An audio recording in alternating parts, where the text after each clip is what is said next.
Hello. Hello and welcome to Magic Myths and Mayhem, a TTRPG podcast with mostly accurate rules and inconsistent character voices. I'm Alex, your host and GM, and with me are Rowan, Mark and Joe, three of the four wonderful players that often join. How is everybody doing? Very well, Yeah, thank you. I have my peanuts. I have a very small amount of beer left. Good. I've been listening back to the Meat Grinder, otherwise known as Tomb of Horrors. Also known as Joe psychologically tortures the rest of us. Otherwise known as Joe has a giggle whilst we struggle to find things. The episode Find that 3. Gary Gygax tortured you. Yep, Joe tortured us. You're the one who so badly wanted to run it, though. Episode 3, though it was still enjoyable, we're an hour and a half into the episode, and we finally managed to find a door. Yay! Sounds about right. I remember Which one was that? Was that the one that you really hated that was at the bottom of a... No, not that one. It was end of a corridor. There was some sort of secret one that led... It was the bit where there was like a door, and then 5 feet later there was a door, and then 5 feet later there was a door, and then there was a door, and there was some pit traps. Yeah. After having various bits and pieces, and a lot of innuendo in that. It's a very innuendo-heavy series. We had to find some way to bide our time. Ernie's character was essentially a madam, if I remember, in the Oh, Dominator. yes. Yep. That's And what I they think didn't we help. established at some point that Mark summoned Wolf was a guy in a wolf We haven't suit. got there. Yes. Find Steve. We haven't got there in episode 3. Find Steve, I'm yeah. anticipating Find Steve, the man dressed as a wolf who pisses everywhere. Yeah. If you're listening to this and you're like, what are they talking about? You're just going to have to listen to the Tomb of Horrors. You're going to have to go back and listen to it. An adventure unlike any we've ever done. No, it's a really good background listen podcast because I'm not really listening to what's happening because it's all like a lot of complex and I'm like, I don't really care. But the funny bits are funny.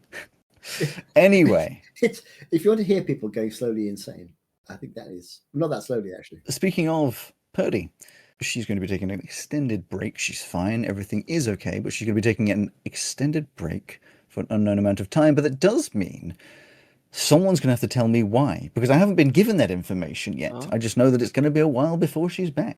I can tell you what. Oh, can you? Good. Would you like to? Yeah. So Purdy is not here and won't be for a while because she is on an all-around-the-world cruise. Oh. She's even going to be cruising to some landlocked nations somehow, I assume. But the way in which this cruise works is it's for an indeterminate amount of time because it's a wacky random cruise. So you buy your ticket, however much it costs. You get on the ship, and then the ship's captain spins a wheel, and then they sail to that country. I mean, So they're not. So she's not going to be back until it spins on the United Kingdom. That is. don't tell them where we are, honestly. So the first stop. So she left earlier in the week, and this morning, in fact, she made it to North Korea.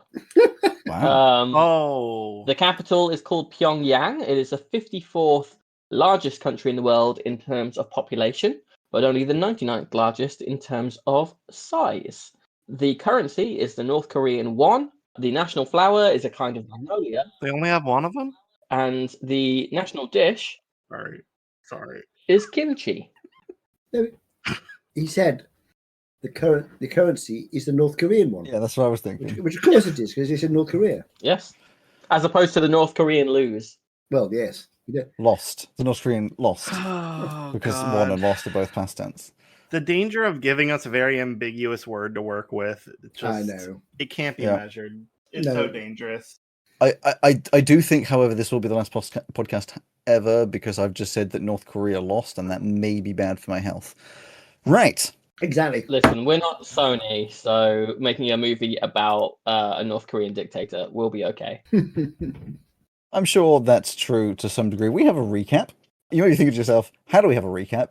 Good question. I had to scratch my head for a while thinking, how do I make a recap about y'all just did a fight for a while? Yeah, But I did Is it, this so... Is this just you shitting on us for like a minute and a half again? No? Being like, nothing happened. They didn't do anything.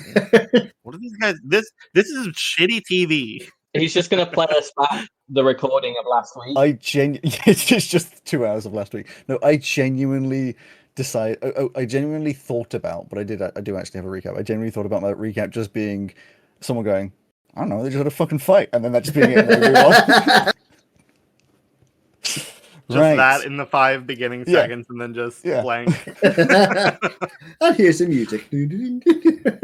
Right, mute yourself. Play it in 3, 2, 1. Wow. What? Look at this. What in the hell's am I looking at? The crew. The crew? Oh, I see. What the fuck are they doing? Oh, it's a long story. Recap it for me. Okay. Well, basically they're helping out the Remkin with the crack problem they have. You know, the infected, possessed creature things in the Kavir? Yeah, sure. Well, the plan is to build a machine that attracts one of those huge worms to break the machine the crack are trying to use. And to do that, they have to be at the bottom of this big canyon. Fighting every single crack that exists? Yeah. Wow. That's what I said. Yeah, I know, I was here. Oh, right. Yeah. So, how are they doing? Yeah, pretty good. They have control over a lot of the areas, but the crack are really starting to pile up in these other spots. Oh, damn, yeah. Would be a shame if they suddenly had to go into those areas, wouldn't it? Yeah, it would. Good thing they haven't had to. Yet. What? Nothing? What's Pisto doing all the way over there?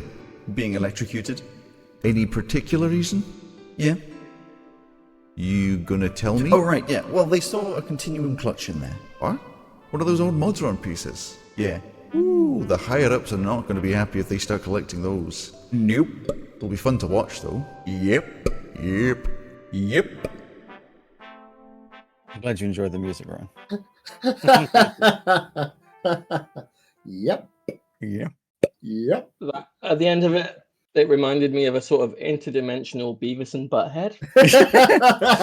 Yeah, it was more on the comedic side, that's for sure. Like it really did sort of lean on that. So we are doing our horde fight now. People listen to this. If you didn't listen to the previous episode, it may help to because you're gonna want to. Yeah, there's a lot of rules. One to hop in on. The basic idea is you're going to hear us saying that areas have a pressure. And the pressure is how many enemies are in it, because I'm not doing this enemy by enemy, I'm doing it by zone. There is also a map available for you to look at on Patreon for free. Patreon is $1 a month for the other benefits, but I put that one for free if you want to look at it and follow along. If you would like to go to the paid version, then you might get access to all of Mark's tasteful nudes. You keep going on about these. There's no tasteful New nudes. album releases in December. But I do give news, I do give updates. We do put art on there. We do have the episodes are a week early, and also you get the pre-ramble, which is anywhere between 5 minutes and half an hour. Our absolute shit talking before we start. Anyway, Alex, we already mentioned the art. It's Mark's nudes. The rules are basically that you've got these zones. And then there's a bunch of other rules about how they can reduce that pressure and such. Just go with it, because you don't need to know them. One thing I can say, however, is we go back to the beginning of initiative, because that's where we started. To recap a little bit, you're all spread out a little bit. Pesto is over in the middle of the Catramite Destabilizer, a huge 50-foot cylinder, effectively, with lots of mechanics, or should I say electronics, at the bottom that Pesto teleported into to take a bit of a leap of faith, and survived, but got shocked whilst trying to get a continuum clutch. Being supported by Ozzy and Monty. Ozzy, you should actually have an aura around you, who were facing off against a wizardy lady there's a specialty enemy that appeared, who Monty basically said, nah, and incapacitated them for now, and the rest are all trying to protect Tunk, who is building a big machine to try and destroy everything. So we start round 5 it is, with Monty. There was something on Ozzy. Yes. You had changed his yes, name. So before we've already discussed this. Ozzy had the big aura, which is being able to heal, and then also what was the other thing? The non-concentration thing. It was thing. +2 AC with no to Monty. concentration on Mark. Yes. And then also you have the thing with Pesto. Yeah, you still have the Death Ward. It's Warding And I have Bond. an inspiration from last Warding Bond. Warding Bond, not Death Ward. Okay, yes. So I suppose I probably should have prepared Death Ward, but it didn't occur to me. Don't worry about it. Monty, you're standing here in the middle of all of this, in the middle of these pipes, looking around, and the area that you are, and the area that the rest of the main amount of the crew are in, and a lot of it, in fact, there's no crack because you have been fighting them away, but you can see that to your north, to your south, and to your southeast, and all the way on the other side as well, there are a lot of Krek piling up, fighting their way towards you. And when I say a lot, I mean hundreds and hundreds of them. It is getting rather intimidating and rather concerning. What is your plan? Well, I'm glad you asked, actually. Yes, you would be aware that Pesto is obviously trying to do something. You can't see them at the moment, but they're trying to do something within the Catramite destabilizer. But there are many enemies trying to make their way around that you were defending them from, because as we get to Initiative 10, damage would be happening to Pesto. Well, no, damage wouldn't be happening to Pesto, but it would be increasing. I remember I said you wouldn't get attacked whilst you're inside of the Catramite disabler, but still concerning nonetheless. Okay. I do have my 2 toys up there that are probably in the 6 seconds of the round currently fighting. Yes, they are things. being attacked as they clamber up. You get the feeling, Pesto, that if the Catramite disabler got like to 5, for example, they might in fact start jumping in to try and attack you. You don't know what would happen. They would fry themselves, but you don't know. The stability of this destabilizer would be bad. If it gets to 5, I'm already dead. Let's be so for real about that. Hey, listen, 2 of the crew are already dead, so... Huh? Yes, indeed. Ozzy and Monty. Yes, indeed. I am... You're speaking it in like the physical being sense. I can't believe you're giving away the biggest secret of my backstory. Yeah. We still don't know what's under that beard and that helmet. 2 eyes that don't point the same direction. That's what's under there. Because you never... I am going to whip out my loot. Oh my. I think your loot was already whipped out, but you continue to whip it out. Or you do that thing that people do with guitars where they spin it around and it goes the whole way around their body and they grab it Exactly. again. And then I'm going to play You just did the hypnotic pattern thing, right? That was last round before. Yeah, I believe it was a round ago, but yeah. That was the last round. I'm going to do a little ditty about how ugly the opposing people are and how nobody's ever really loved them. Damn. Wow. Which, if you're thinking mechanically, is vicious mockery. At the Catramite destabilizer area. Yeah, generally. Now that is a... Cantrip. It is a cantrip, which was... Sorry, I paused because I'm trying to get my rules up. Yes, which means you're doing a single target attack, which means you would have to roll to hit against the generic ACs. It's a DC spell, though. We can just do it with the spell roll, because it's all worked out. Yes, on the same. and that's what I was about to say. Still do a roll. Still do a roll of your spell modifier. It'll be your spell attack. Attack. My spell attack. Okay, ATTAC. Oh, see, you mean spell attack. Sorry. Okay, we are 40 minutes into the session, including the pre-rumble. I've got my dice in my hand. We've been doing too many of these. We need to calm it down. Here we go. Alex, isn't this our brand? That's a good start. Being completely insufferable? We've left the brand on the cow for too long. Let's just hold back a second. 26. I thought this was a vegan podcast. What the hell? Is that why that lady was asking about where's the beef when they left the brand on? Yes. Anyway, what'd you roll? 26. 26. I didn't roll 26. Well, to be fair, I rolled 19. A 19, which of course reduces the pressure down to 1 of the Catramite destabilizer. Yes, you fire out this magical psychic attack effectively, and a lot of them, the ones that are at the top of the Catramite destabilizer, a few of them get unstable and fall. Ones down below, they're grabbing onto their minds as whatever's going on with that possession is being screwed around with, and a lot of them collapse down. Anything else? Movement or bonus? I think I'll stay where I am at the moment. Yep. At the moment, I've run out of bardic inspiration, so Okie dokie. that's it. So, Sarkhan's turn. Anyone who listened to the podcast last week and realizes that the initiative is in the wrong order, that's definitely not because I deleted everything and had to put everything back by accident. So, Sarkhan's is going to continue doing what he was doing and attack the deatomizer. Hey, do you know what I need? Dice. Dice, always good. What D20 is coming out? That one. Ooh, it's the Pride one. Happy Pride Month. Oh, yeah. Happy Pride! I can help it. Oh, that's probably not going to be high enough. That's a 5 on the dice, and Sarkhan's. Sarkhan's these nuts. I mean, you can't do that for both Boka and Zargans. I can. Right, I can. I think this is the guy who fucked it up last time, isn't it? Okie dokie, so their weapon attack is plus 13 to hit. So they're going to get an 18, and they will reduce the deatomizer down to 0. As they're just tearing through, absolutely tearing through, just like grabbing some of them, tearing them in two, using these dead bits of body to like batter down the rest. It's actually a really brutal scene over there. You know, worst comes to worst, I think we can just hold our position here and then they'll eventually all die. Yeah, that is definitely something that you can hope will happen. It might take a few years. 3 days later. I definitely didn't have things that would be happening to stop you from being able to do any of that. Bokri is going to, so you're already on a no increase of the coolant control for this round. They're going to try and do some skills to keep up that no increase in the coolant control. So they're going to do,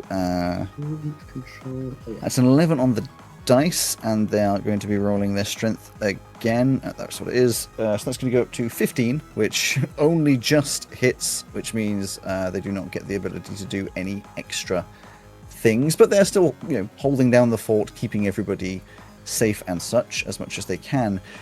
Niffy is going to... I believe that also means Boka's protection there is gone now.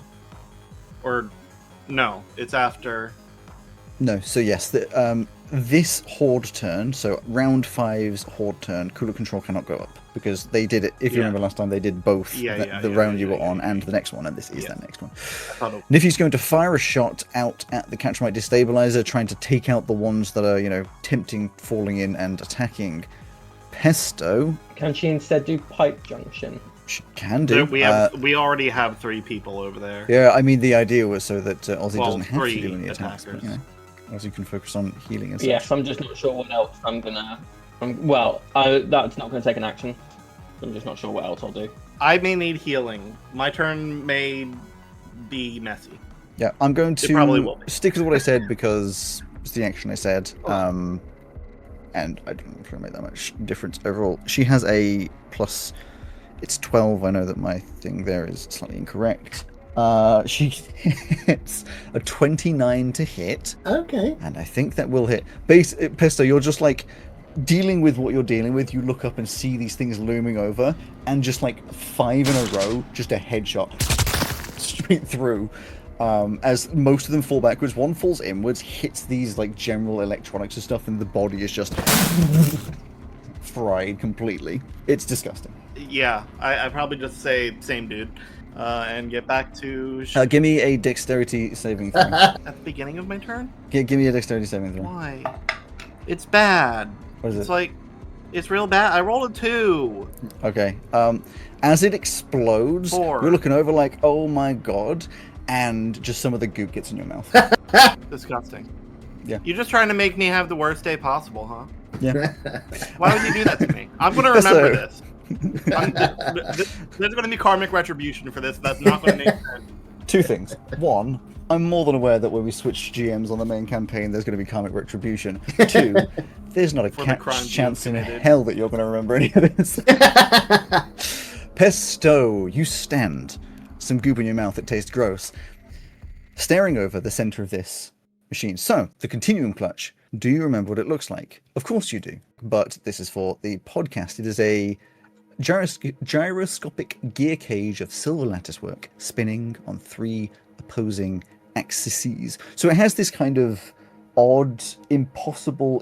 Has anyone ever seen the render of the idea of a 4D cube? This sort of strange tesseract sort of thing. It has that kind of a vibe. Some of the geometry doesn't look technically possible, but then maybe it is, and it's got this weird, strange, cagey, maybe atomic look to it. It's a very interesting piece, and indeed attracting you in. The big problem you're going to find is it is, of course, attached in to this machine, hovering in the center of what is sort of a pod with a almost like a cylinder with two sides, so half of it missing, but has two quarters opposite each other, spinning.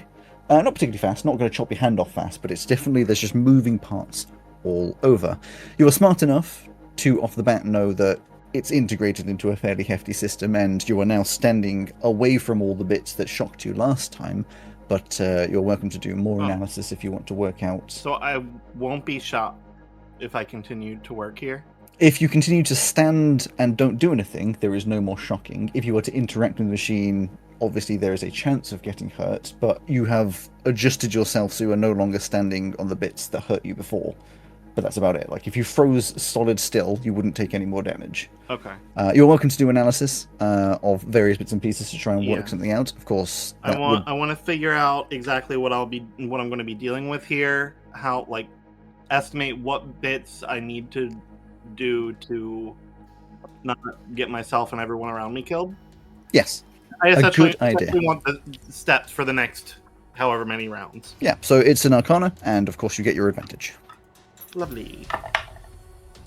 Thank God for the advantage, because one was another 2. The white and blue metal die, not today. The black and gold, however, 17 plus 8 for 25. 25. So you look at it, and obviously you've never seen one of these things before, and once you get past the rather mesmerizing look of it, you think, well, though the core of it is different to what you have seen, you can work out vaguely what's going on here. Now, of course, Pesto doesn't have a big piece of text that says this is a Catramite destabilizer, but you would work out from this analysis that what this is effectively doing is, in sync with all the other bits and pieces, is drawing in a bunch of Catramite from the air, and then trying to sort of tear it apart, make it less stable. And it's already a pretty unstable thing at its atomic level. This is the chaotic magic that you have. It's trying to make it less stable, and then almost pipe that less stable energy towards being able to tear open a portal. Now, there's most likely, if you take this thing out the center, things get more stable, so therefore it is safe to do so as an end point. Getting it out, however, is your bigger problem, because of course it's integrated in and has a lot of chaotic magic around it. You have a feeling if you are not particularly careful and just yank it out, It could end up like the captain. maybe.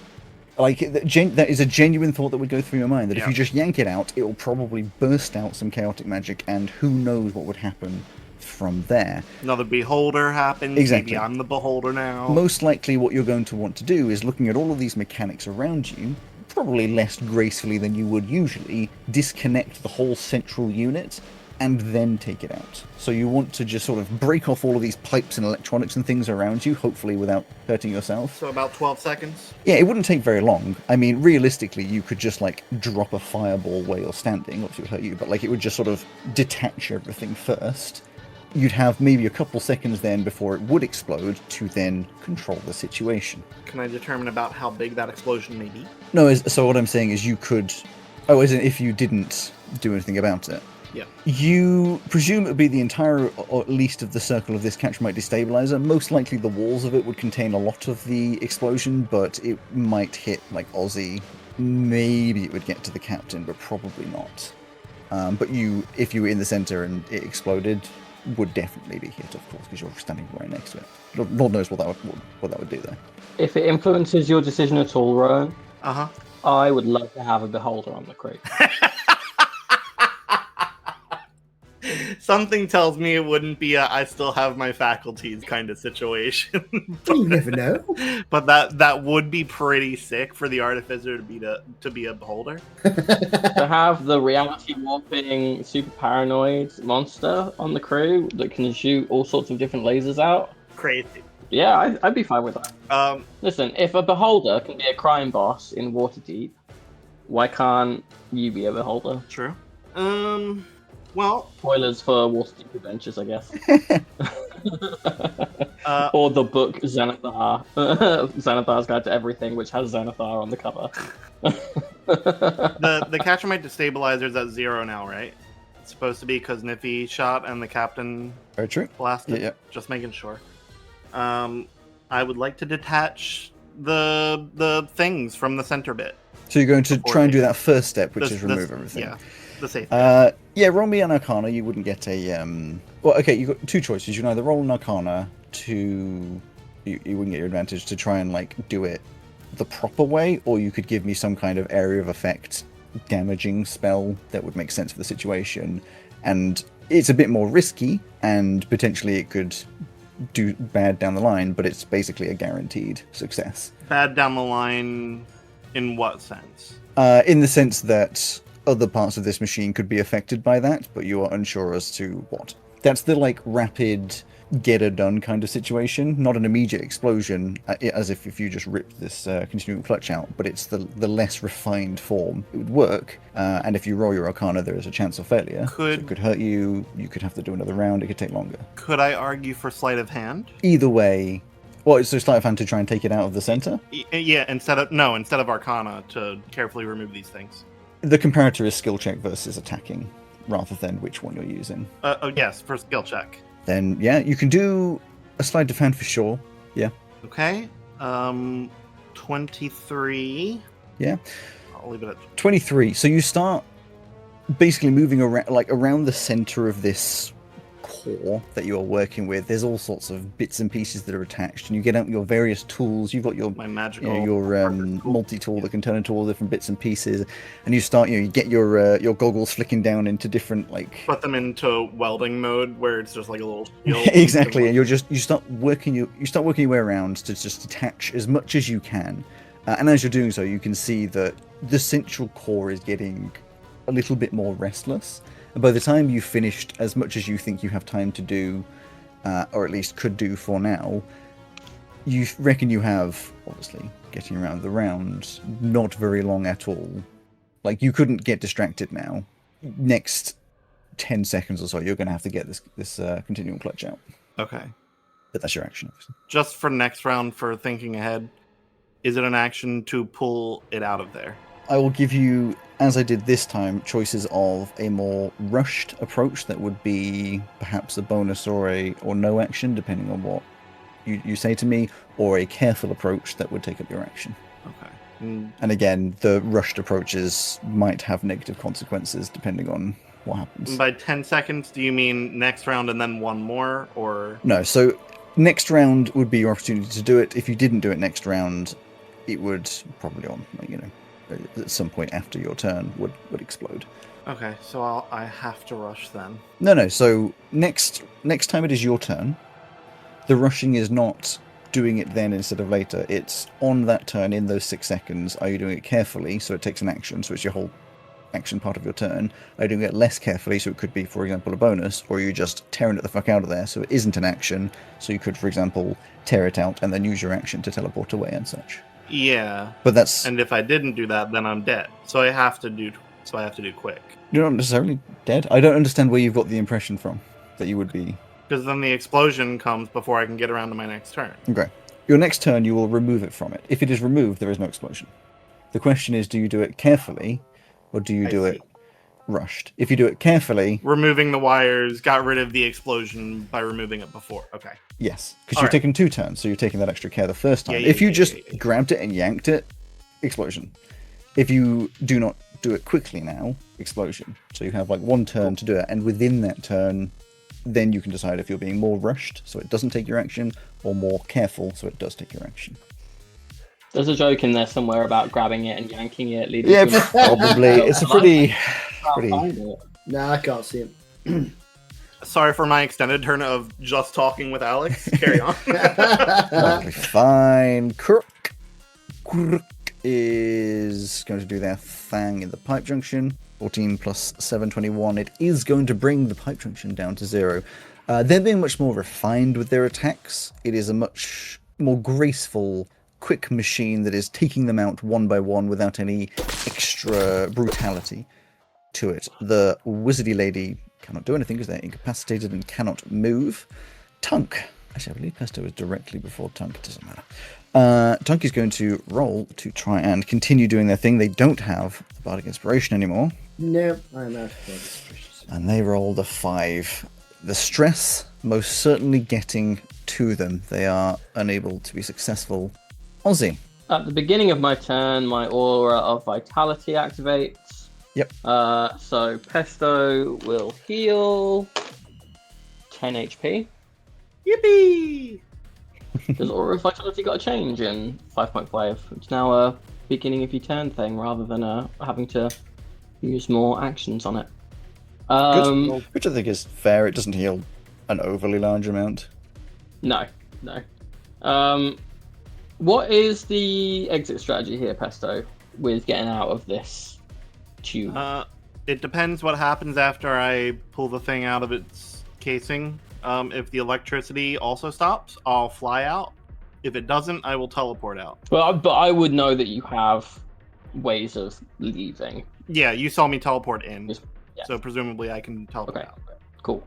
Just remember, you can't go more than 60 feet from me without the warding bond breaking. Yes. Yes. Yes. Okay, in that case... I was going to say, your Aura of Vitality will reach me as well, won't it? It is one creature It's just one each person. time. Is it? Oh, okay. Otherwise, it would be too much to be just a thing at the beginning of your turn. That would be great, though. I'd love that.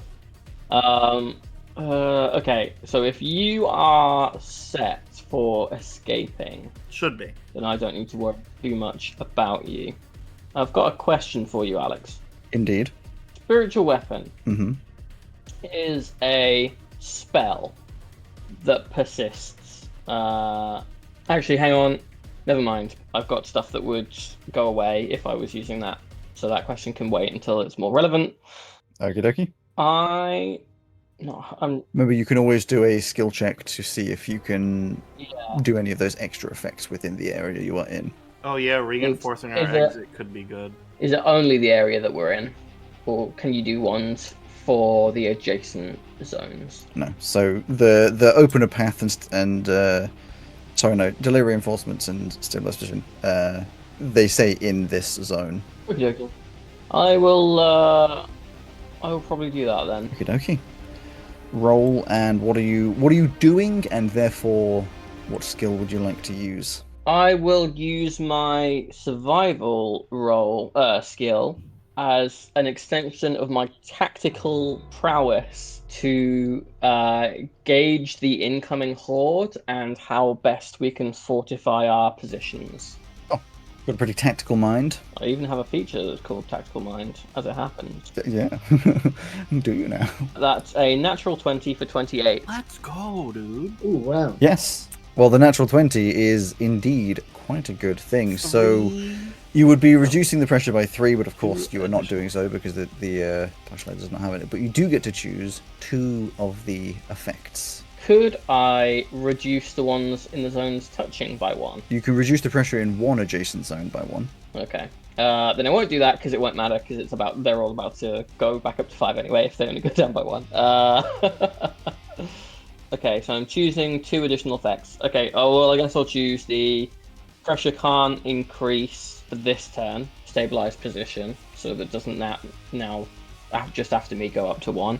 And then I might as well do the one that means it can't go up next turn as well. Yeah, makes sense for now. So, Partializer, stabilize for 2 rounds in a row. Excellent. Excellent. And are you staying where you are? Yes, I will. Okay. That everything? That's it. Hord's turn. So, as you remember, the first thing that happens is all of the zones is adjacent to an occupied zone, other than the ones that cannot go up, which are currently Coolant. the coolant control and the partializer. And I assume Pumpkin would have used their held action again to attack them if they're going into that zone. They're just kind of sitting there doing that. That's what we had them doing last time. Yeah. So, OPL can't go up. Deatomizer will go up to 1. Arc reactor can't go up. Catchromet destabilizer can go up to 1. Partializer cannot. Coolant control cannot. Pipe junction can. Cooling left tower still at 5. Cooling right tower goes up to 1. Ooh. I forgot, but it's a thing. Pumpkin. Yeah, I didn't say it this round, but we have been saying it every round, so it'll trigger their thing. Yeah. They roll the 3. I know they have like a +7, I think it is, so that will not help. Those ones can't go up. Those ones can't go up. Okie dokie. So, obviously the areas that you are in, other than the Catchromet destabilizer, and there's a couple of you and the other guys in the other bits, are nice and safe. Let's start with Krok potentially taking some damage. So it's just level 1, so it's a +5, which is only going to be a 13, which will not hit. Sarkans, that's going to end up being a 7, so that won't. Pesto, you are fine, but your 2 little toys. Yes. It's a 12 to hit them. It's going to be a numero uno, going from top to bottom. Pine nut basil. It's going to be 22 and 11. So hit pine nut, not hit basil, as they're still clambering up and clawing away. They haven't hit basil at all. Both these turns, they missed basil. Basil's just zooming around. Can't touch this. Starts playing. Yeah. How much damage? A good point. 1d6, which is a spiggity bib 4. Okay. Technically, I think I forgot many a time last time, but there's meant to be a save DC. They don't really have save DC in the same way. They do. Then can they roll a save on their strongest stat? Sure. Even for pressure 1? Yes, so every single pressure, we did it once and I completely forgot, is meant to be every time you get hit, you also roll a save. And depending on the height of the pressure, depends on how bad an effect you could have. Their highest save is Dex, so that is 19. Yeah, they're absolutely fine. Okie dokie. And then, I get to my other things.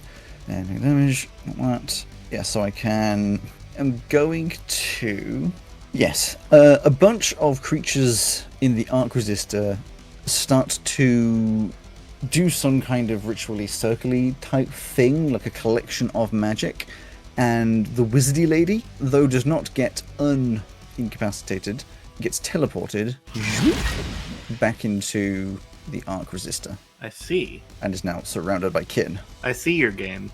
And that is all I can do for that. Grimm's turn, not a lot they can do. They will do what they had been doing before, which is wander over to the cooling tower and take an attack. It's a 12. Just. And they managed to bring the cooling tower down. Cooling tower right down to 0. Just.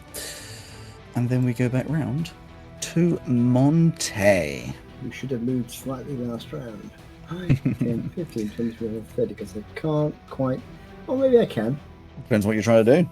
I would posit that is slightly more inside the Catastrophic Destabilizer than the Partializer.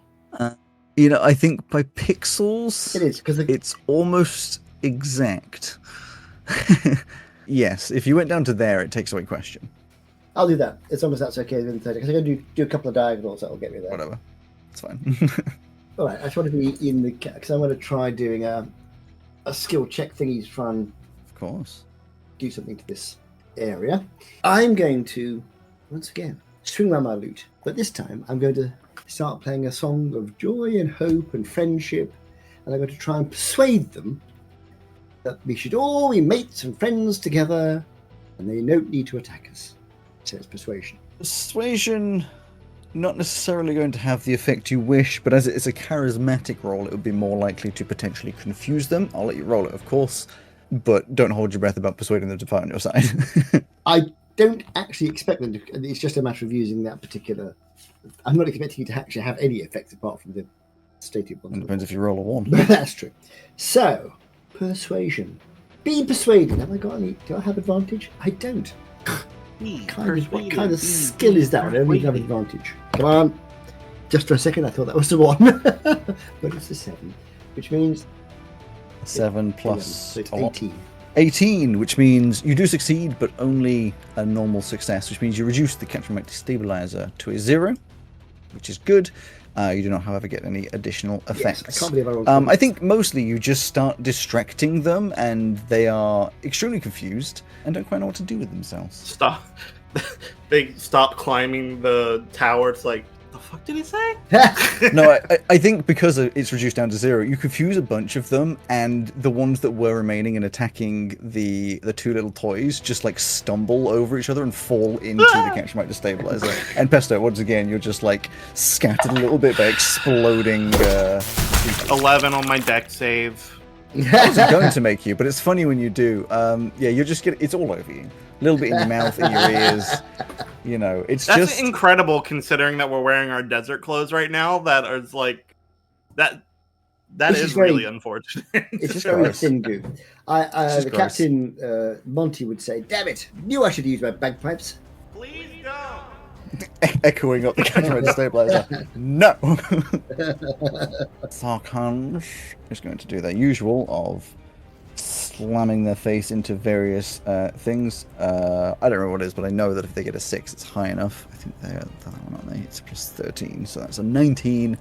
The deatomizer going down to 0. Again, just charging around, ramming into them. There's like slamming into walls. This like coolant control, the pipe coming out of the coolant control is obviously steaming hot as he's just like melting them into it. It's just this his own little war scene going on over there. Boca.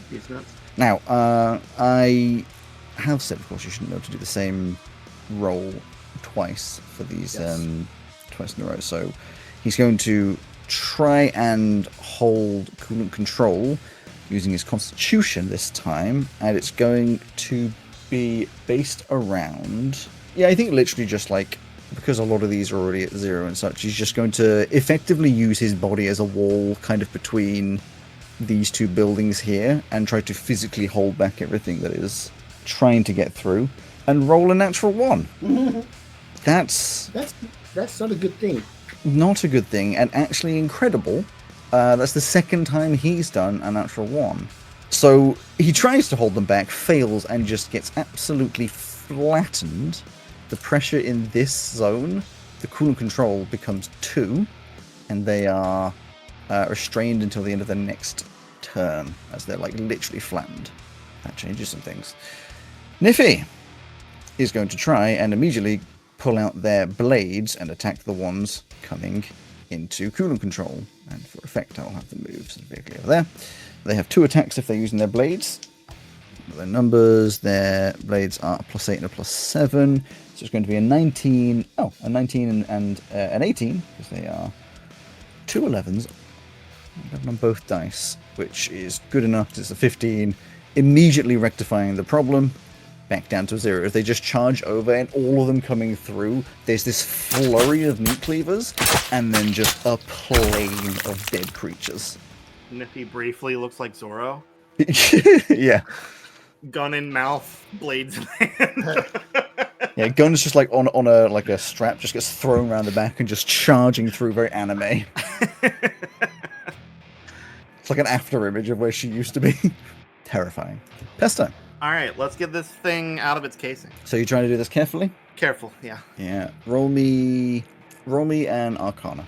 Advantage or no? No, because this is a physical thing rather than sort of an investigation-y style roll. Okay, that is 22. 22 is very good. You getting kind of nervous. You got like the welding goggle type things down, or like you bring it up and you're like, okay, it's vibrating a little bit, but I think it's okay. But just in case, you flick down your the lenses in front of the goggles, and there's just this blinding white of chaos, and you're just like, oh fuck. Put them up again, and very gently, very carefully scoop this strange contraption. And you find immediately, rather interestingly, you don't hold it. It just kind of like floats above your hand. And like, as if I'm holding something that I can't see. It's more like, as you try to get close, it's like trying to put 2 magnets of the same pole together. Oh. Like it's just got this attraction away from you, or the opposite, obviously repulsion. But you're like holding it in the sense of you are taking it with you.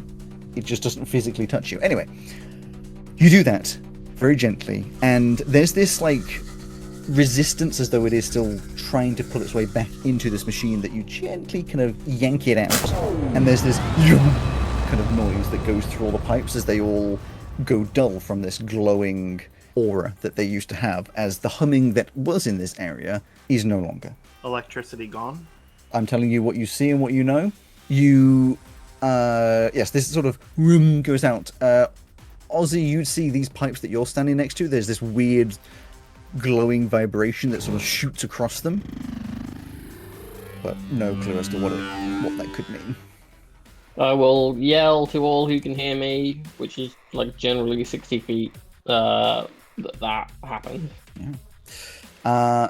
But yeah, Pesto, you are now holding this thing. Is there a free action check I can make to see if there's like static electricity still around me?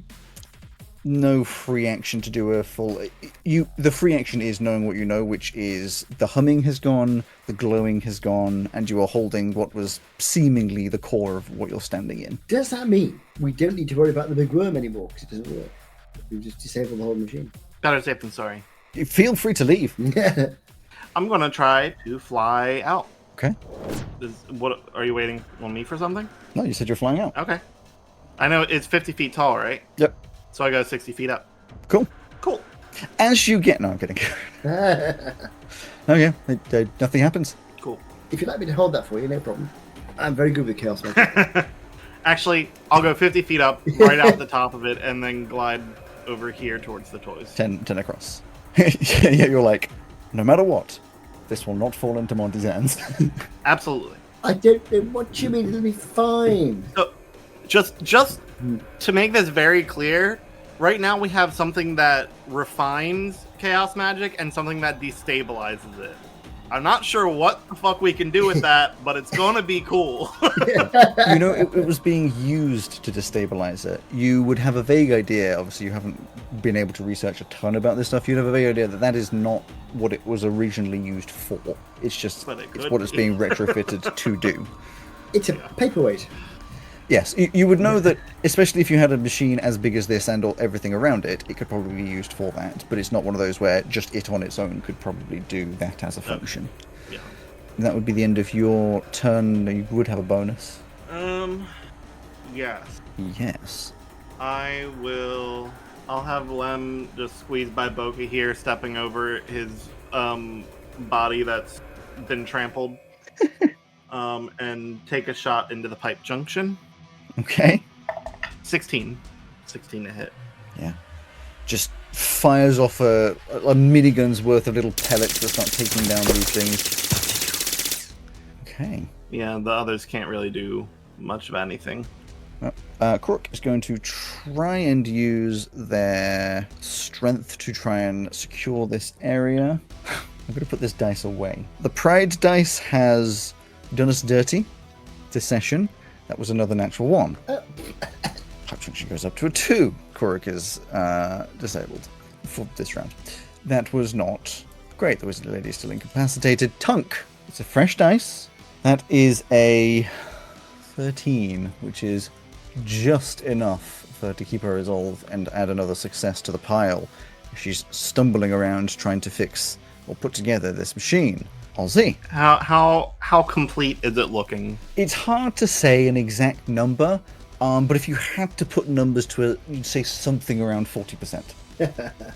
Fair enough. I need to get over there and get this done, because she cannot, apparently. She has had some bad rolls. Yeah. I'll tell you now, the DC started low and is slowly increasing. She's just been rolling so badly. She's you know, this is high pressure situation. She's used to being in a workshop, not a war zone. Mark, you heal for 3 health. 3 hay health. 3 hay health. Yeah. Thank you very much. I'm assuming you were at 0 hay health before, but you can add that to your regular HP. And then I need to wait for Pesto to move before I start moving off. Yeah. You can move a little bit. Not if you're 50 feet in the air, I can't. Oh, right. Yeah.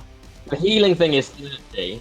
The warding bond is 60. No, I know. So the healing thing would happen at the beginning of your turn, so you could at this point still hold an action, i.e. your movement, if you wished to, with Pesto.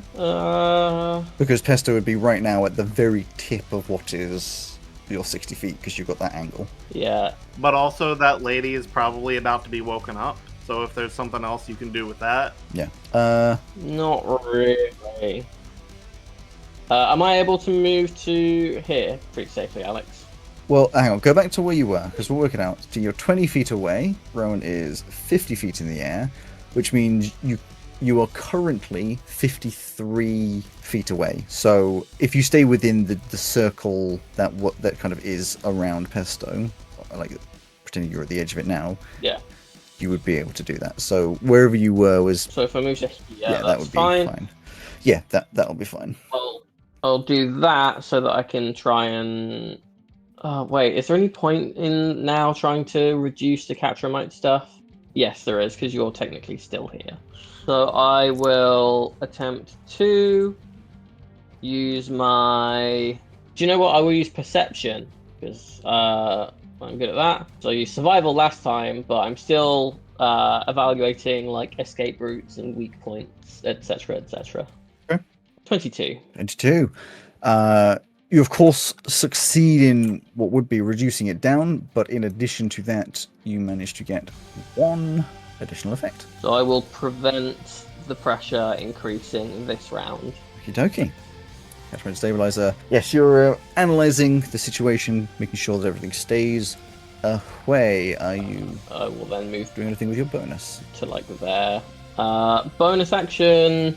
Pesto, you were still looking pretty rough when you went in, weren't you? I am now looking about as good as I did when we came down here. But you had taken a few shots, hadn't you? So I will salve your soul Yes. and heal you for 10 health with my bonus action. Awesome. But this is a super interesting fight for you, Joe, because there isn't just a bunch of things to just keep attacking. Well, there is. That's the thing, because I can fire my crossbow. It's just the priorities of the fight are much more muddy in this. Yeah. Which is what makes it interesting for me. Yes. For sure. Yes. The Horde's turn. Alright, here we go. Who's our next baddie? The Atomizer goes I'm- to 1. I don't like the fact that pipe junctions. The catchment stabilizer cannot go up. The partializer can go up. Has no one Cannot. held that? Cannot. Oh, because you had you did the Yeah, both you had of them two last effects time. last Natural time. 20. This is the second one of that, yeah. Coolant control Can. can go up this time. Oh wait. Yeah, because the pipe junction. Because got the pipe fucked up. junction is up. Yeah. Pipe junction goes up to 3. Damn. The tipping point. Probably not. Cooling tower right goes to 1, and that is all of the increases because upper yard, cooling tower left, matter Eric lower yard, matter Eric 3 and 4. Pumpkin's And now just reaction. roll at 5. Pumpkin's reaction. You gonna roll well this time? That's a 3 on the dice. The answer What the fuck? is no. This is a different dice. And then the special enemy will appear. Let's have a look, shall we? Everyone hold I their wonder breath. where they're gonna be. Okay. If you roll a nat 20 after getting a 3 for us, I'm gonna be really upset. Appearing over in the coolant control. Oh, right. Oh no! Tearing its way through from the pipe junction is a creature you have seen before. It will get past Boca to about here. It's the same as the first one that you came into interaction Okay. with. The like shadowy thing. The shadowy thing. Okay. It looks similar. You don't know if it is exactly the same, but it looks very similar to the thing that you fought already. Cool. But yes, it appears over in the coolant control. Let me quickly roll its initiative. Okay. And then it is my... I get to do a thing turn. As you are indeed correct, that the wizardy lady, all of the creatures around start waking them up. Now remind me, the... I've already forgotten what they're called. The blinding lights, the fantastical special Hypnotic pattern. That's That can the be pattern. stopped by... Does it No, have to be it's damage? entirely impossible to stop it under any circumstances. I can't remember. I know damage will work, but can they just shake her out of it? They I can think take They actions. use an action Yeah, to do They it. can, Yeah, they which can just, is the they equivalent of can't. action. So yes, surround the wizardly lady and wake her up. Monty, you see this happening. You also would see and hear from people shouting about it that over in the cooler control, the shadowy creature appears. Well, poopies, everything's going sideways at the same time. This is very annoying. I was going to leave and try and sort out the other side, but I can't do that because we've got... Right. That's... And I believe last time, Ozzy, you were like, this is going really well. Oh, Joe, sorry, I should say. It wasn't Ozzy who was saying, this is it going really was. well, but it could very quickly turn. Until somebody... It was going Until well. somebody rolled 2 Well- natural ones. Yes, I will admit.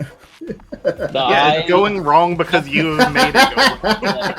The entities that I said, let's not bring them. Yeah, are fucking you know what? for it. My thought when Boca rolled another natural 1 was, wow, you were right, actually. Even with those natural ones. So, they've been doing very well to deal with it, just there's been a couple of those, obviously, natural ones. But even with those natural ones, if they had not been here, I reckon you would be struggling more, because they are holding off two zones they've been doing every single fine round up until that bar a natural couple one. times. All of my toys are currently not doing anything though, Yeah. which I I will- could have positioned them there instead. I will specify as well, for the sake of, as we do in these kinds of things, it's not just they go whoopsie doopsie, slip on a banana peel and ruin everything. It's more the overwhelming force of hundreds of creatures is what's forcing the back. Now, I do want to state it like that, because I know that you have this joke that they're useless, we shouldn't have brought them along. Like, they are holding their own against hundreds of creatures and just got a little overwhelmed in one round. Yeah, but they are still doing extremely well.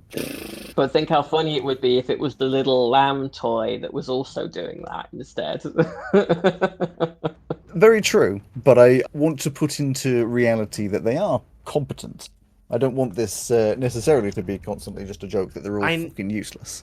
I need to see proof. The proof is that every round apart from those ones, they've been holding back the deatomizer, the pipe junction, coolant control when necessary, cooling tower right when necessary. Listen, Pesto knows that and understands that in game. Rowan is seeing the rolls, and that's the evidence that I currently have. Yeah. I mean, I could just take them away and let Niffy deal with the shadow on their own, if you want. Well, they're... There you go. Two of them are incapacitated this round anyway, which means that they're not going to help this round anyway, so... True. They're already doing that. Alright, I just won't use them then. I'll see how this goes. Well, that's the you won't use them. They're incapacitated. Yeah, this round, no, I won't use them from now forwards. We'll just let them do their thing. They're gone now. Traitors to their kind. We knew it. Yeah, apparently. I knew it from the beginning. What's Monty doing? Vacillating. It's you know, I'm not allowed to be happy and proud of my NPCs, am I? Yeah. No, you are. Your NPCs are And they're doing all well. absolutely fine. Just the one needs his bottom kicking. The problem is, if I hypnotic pattern her again, she'll go down for one round and then get up again because she's in an area which is pressure 5. Yep. But if I don't, she's going to come over here and attack us. Although, worse still, she may... Can you do a damage AoE thing? Because then you can do some damage on her and also reduce the resistor's power. Well, I mean, hypnotic pattern is an area in effect. Yeah, but damage will mean that even if she gets back up next round, she's taking some damage. Yeah. We're going to have to kill her eventually. I mean, I could try it. That's my level 6 spell, though. I wouldn't use that yet. I would save. That's what I'm I would thinking. save the dance. I mean, I don't have much... I'm more as a support than attack person. You got a gun, haven't you? Say again? You do? You have a gun? I have a Gun? pistol. I have a pistol which will do a small amount of damage, yes. I mean, I've got... I think at this point we just need to damage her or the surrounding area. I could do Vicious Mockery, for that matter. Yes. Or the Shadow as well, if you can get to them. Well, actually, yeah, I was going to leave. There are more... I was going to leave and teleport over to the other side and try and sort out... Because we've got a big problem over here. Pipe junction's at 3, and we need to get that down. Yeah. Yes. And we've also got the Shadow over there as well. Yeah. So I could... I'm going to have to get you to do something. I'm going to shout to Ozzy, can you take out that witch? I will make that my second priority over Pesto's life, if that's all right. I'm going to go and try and sort out the other baddie. All right. I'm using Dimension Door, which is a 500-foot range. It is an action, of course. It is, which means that when I get there, I can't do much. Yes. You Well, disappear from one side, reappear over the other side. That I can move, but there's no point now because I've just got myself into a place where I'm going to get. That's what I can do, really. Okay. I'll pop up in front and say, hello. We talk about this. They let out like a ghostly screech, very whispery in nature, but then also this sort of high-pitched background to it. Yeah, one ghost to another. Mm. That's it. I can't do anything else. Yeah, Sarkaz is going to... Would you like them to keep attacking the deatomizer? Come back and help. Where's Sarkans? Oh, there he is. Well, we still need- Darkhands... We still need the atomizer to be 0, don't we? Yeah, I think he keeps defending the deatomizer. We have Okay. other people stacked up in single places that we can divert. Yep, they get a 31 as they continue to keep tearing through all of the creatures trying to do anything here. 31, huh? That will hurt them. It's quite good. All right. That's a point in their favor again. Yeah. The shadowy creature. Now it's just Kuruk and Boka that we're side-eyeing. It's like, what the fuck are you doing? Hey, big nose. Go away. they are going to... Yeah, they will go forwards to you two, Monty, and I was questioning whether they would avoid you or go to you. They're going to go to you and Niffy, and they're going to do 2 attacks. We'll start with the first one against you, Monte, which will be a 18. I have to remind. That's going to miss. Okie dokie, and then a second attack, which will be a dirty 20. It has disadvantage against me. I just remembered. I got below it. It doesn't matter because you missed anyway. Okay, well, it's trying to attack you, and it is indeed failing to do so. Boca is incapacitated for this round, but they can move, so they're going to move over to 20, 25, 30, staying within, not going outside of its area. They're going to move towards protecting Tunk and such. Niffy will 2 attacks go to here. One will be against the horde to start with, which is that would be the one with the, let's do the +8 because that's the first one, so that is a 17, so they do hit and manage to take out the ones that are charging into coolant control, bringing that down to a 0. Second attack against the shadow, which is a 12 plus 7, which will indeed hit. What damage does she? That'll be Mathe is going to be 4 damage. Damage is damage. Just slices a little bit into the shadow. Actually, non-magical attacks. One of them you turned into magical, didn't you? Or is it not anymore? It's not right now because of all the things we needed for Perfectly fine. That means she only does 2 damage. this. Not great, but she reduced under control. Pesto. All right. Wait, she's going to get... Grim didn't take a turn. Grim did not take a turn, that's true. He would have got a 15, so the cooling tower right would be at a 0. Apologies on that. Pokespace Latte is going to hold her action as before. I don't actually remember to say it this time. Pesto, yes, sorry. 50 feet in the air. I'll go 5, 10, scoop up both these toys again so they're with me. Over the edge. And then 15, 20, 25, 30, and down 20. Okay, so you're 30 feet in the air. Actually, I have 60 feet, so I can go a little more. I can go down to 20 feet in the air. Oh, fuck. I said 10 feet. No, you were. If you turn within 30 feet of me, then you'll get the healing. So you were at 30. If you've gone down 10, you'll now be at 20. Okay. Yes, 20. And then... And that's your movement. It is... They're in plenty of range. Yep, you're firing out. I'm going to send a firebolt towards the wizard lady.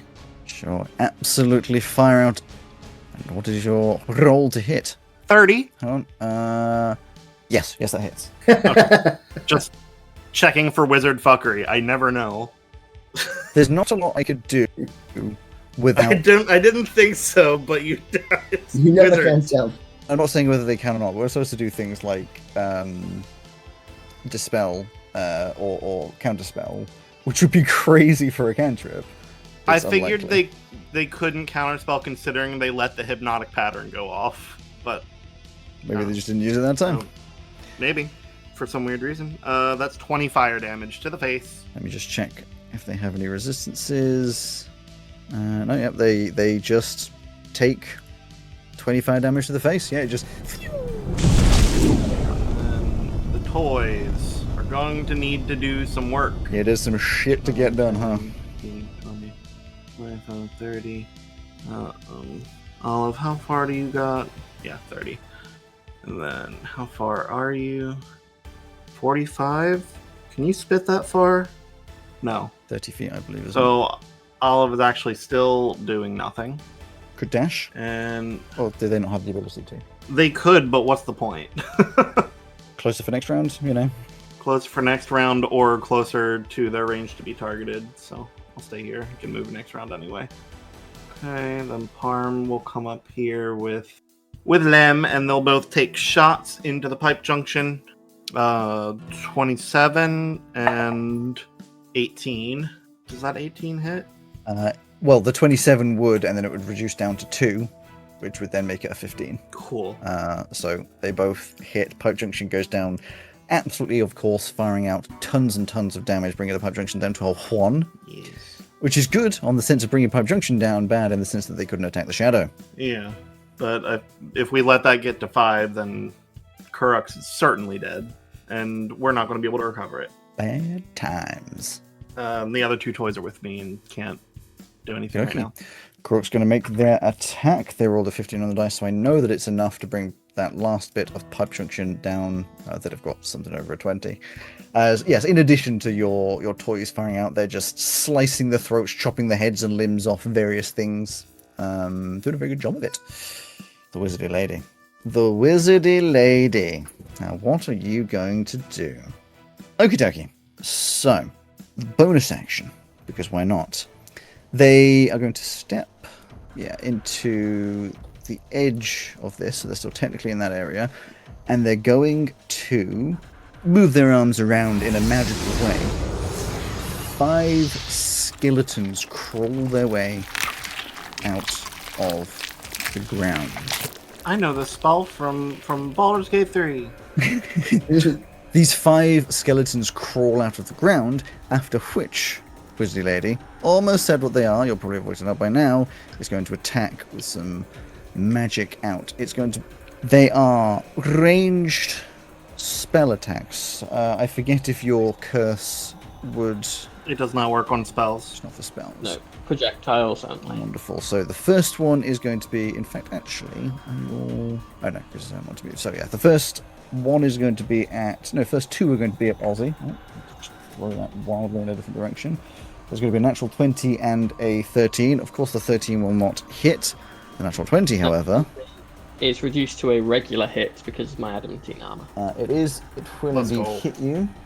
So you're still hit by this horrific. Now it is necrotic damage. I don't remember if you have anything against that. Nope. Therefore, you take 27 necrotic damage as this blasts through you. The next one is going to be a pesto. There's going to be a 21, which currently Nope. I don't know if it hits you. It's currently 1 higher at 22. So it fires directly at you. You put your shield up in the way, and this horrible blackish purple magic just No, I think which- it's Ozzy's magic that protects me. a So little bit of everything, yes. And you'd be glad for it. Certainly be glad for it. Tunk. yeah, was that a finger of death? A deathly finger? No, Finger of Death is a save or suck spell. Okay. Single target. Tunk is going to... I passed my concentration. Wonderful, thank you for remembering, and also good that you have. Lovely. Tunk is going to get a 12. It is not enough. Hold on. You already said it. That's fine. Damn, I'm not even close enough. I need to be 30 feet. Fine. I would have let you because you were going to anyway. Yeah, they are struggling over there. More than I'd expect. This dice is not doing well. Aussie. It's only not doing well for our side, though. You're looking relatively healthy, yes, Pesto? I'm looking pretty darn good. Okay, then I need to take the healing for me. Yes, do it. Oh, excellent. That's 11 to me. Wonderful. This misty, watery healingness coming over you. Heal. And I'm also going to use Second Wind Second for a wind. heal. Using my bonus action. Where's my detail? I think in this entire campaign so far, you've barely ever used it because you barely get hit. Well, I usually use it, but with the Tactical Mind, because it uses the same resource. That's only 4 plus 3 for an extra 7. You basically healed yourself back up the damage you took. Yeah, I can't do that very often with the extra heal and extra there. Oh, the skeletons should have taken their turn, but no, that's my bad. I forgot. You can do it. Go ahead. No, I'll stand to it. It's 2 turns past. If it was still on Tunk's go, I might, but... And yes, I will do a Channel Divinity, Turn and Seer Undead. Because I never get to do this. So, it is within 30 feet of me. Well, they're all within 30 feet of me, as it turns out. I guess they're all quite close. The Wizardy Lady, we can be pretty sure, is one of the Kruk, and therefore not an undead, yes? Correct. Yeah. Correct. Or potentially a crack, but yes. Yeah. Correct. It's one of those vowels. Mm. Okay, But so also- I need... But also, if it's what if the creature that it's inhabiting is undead? I don't know how that works. If you want to move 5 feet or something to see. I mean, I guess I'm going to be moving up here anyway, so I guess. Yeah, may as well. So, could I please have a Test in the final one. con save, please, from all undead except me within 30 feet. So, Pesto, don't forget to make your. Okay, Pesto. Yeah. Yep, Pesto makes the save. Okay. Oh wow, it says I don't have to make the save. It's a con going 1, 2, 3, 4, 5 through the skeletons. It will be 13, 11, 17, 14, 21. Okay, 17 and 21 save. 3 and 5. So, the ones that failed take 18 radiant damage to the ones that failed. Okay, so the ones that fail, which is 1, 2, and 4, are immediately eviscerated. Oh, okay. They're just little baby skeletons. Like the ones in Dark Souls that run around going, It would be terrifying if they were like full-on high-level creatures. Just spawning really would. 5 high-level creatures. If I had remembered to attack you with them, I could have done more with them. But like I said, I'll stand to it. Okay. I would hold you to the same. It's very admirable. I will also remember that for the campaign, for when I forget many things. I think that's it then. I think if they pass, then there's no extra stuff. I believe so. Yes. But I will move here. And then, how far off the ground are you, Pesto? 20 feet. 20 feet. Okay. You can probably move your distance then. But I'm doing it sort of like looking backwards because the wizardy lady is who I've been tasked with dealing with. But I don't want to charge straight in yet. Yeah, no, that's fair. It's very fair. That's it. Excellent. What's turn? Firstly, a lot of things go up because you didn't manage to hold anything back with good reason. So Deatomizer goes up by 1, Coolant Control goes up by 1, Pipe Junction goes up by 1, Partializer goes up. Wait, Why did Coolant Control go up by 1? does coolant? Oh yeah, because Pipe Junction wasn't. Oh no, we did get Pipe Junction all the way. Oh no, you are correct. It's because I did it in the wrong order. Yes, so Yeah. Pipe Junction goes up by 1, Coolant Control does not go up by 1, Partializer goes up by 1, Capture Mode Destabilizer goes up by 1, and Coolant Tower goes up by 1. But yes, your Coolant Control stays low as Pumpkins thing. you would hope. That one. 2 on the. I think this is a different dice, and I've rolled a 2 again. Oh, pumpkin. Okay. You know, it's true to form for how Purdy rolls with Pumpkin and herself anyway, what? so... If it makes you feel better, Alex, I would rather have one of these Remkin guys than Pumpkin. Yeah, but I feel like that's true anyway. You'd rather have a turd than pumpkin. Right. Grimm's turn. I haven't got through No? the Horde's turn yet. Sarkans will take some my bad. damage. There's more. Well, potentially. Sarkans, it's a 22. Sarkans will take damage. They actually managed to do a little bit to the sum of 1. Oh, they're in trouble now. Just mean they have to roll a saving throw, which would be against their strength, which is a +7. They got a 25. They're fine. Kurok. Oh, that's a 21 to hit Kurok. They're getting the hang of this. Which will hit. Yes, things are going the opposite way. They're going to take 2 damage. Ooh. Roll their save, which might not go so well. It's a 10 plus 5 for a 15 at a level 1. That is fine. What's the number? It's somewhere in there. It's a 10. That's fine. Who else is getting hit? Grim and... Me and Ozzy are. yes, you will, but I'll do Grim and Pumpkin. Grim, it's going to be a 22. That will hit. Pumpkin, that's going to be a 12. That won't hit. Grim's going to take 6 damage. Big numbers. To roll. Gets a 9 plus 4. That's a 13. They actually get affected by the... No, wait. It's not a 15 that I'm aiming for. It's a 10. They're not affected. Hey, level 1. It would be insane if I kept managing to get that one. And now, Pesto. Dirty 20. Not going to hit. Aussie. 7. Not going to hit. You two are fine. And then, finally, I get to do my little extra thing, which this time I'm going to increase coolant control by 1. How rude. We then move to Grimm's turn, who is going to, because there's a lot of you around there, is going to attack the cooling tower with a 17. It will bring it down to 0. They do have 2 attacks, though. They just never really get to use the second one, do they? Yeah. Can they fly on over to Shadow? They're actually going to step inside and just take down coolant control as a total. They would if they didn't roll a natural 1. So they don't. Alright. But they will actually go on 5, 10, 15, 20, 25, 30. Yeah, they just don't manage to take out as many of the incoming as you would hope. Monty. I have 2 choices here. No, I don't really. Okay, I'm going to... Yes, you could take advantage of Crust's little zone, but priorities... Indeed. And also, well, I've got 3 choices there, because I could try and knock out Witchy Friend again. But because she didn't come out of the arc resistor, she'll just get worked up against. Smart enough to know. So I will therefore take out my lightsaber and see if I can't rearrange the features of this chap in front of me. So I'm going to attempt to hit him with my pointy stick. Go for it. Don't roll a natural 1, alright?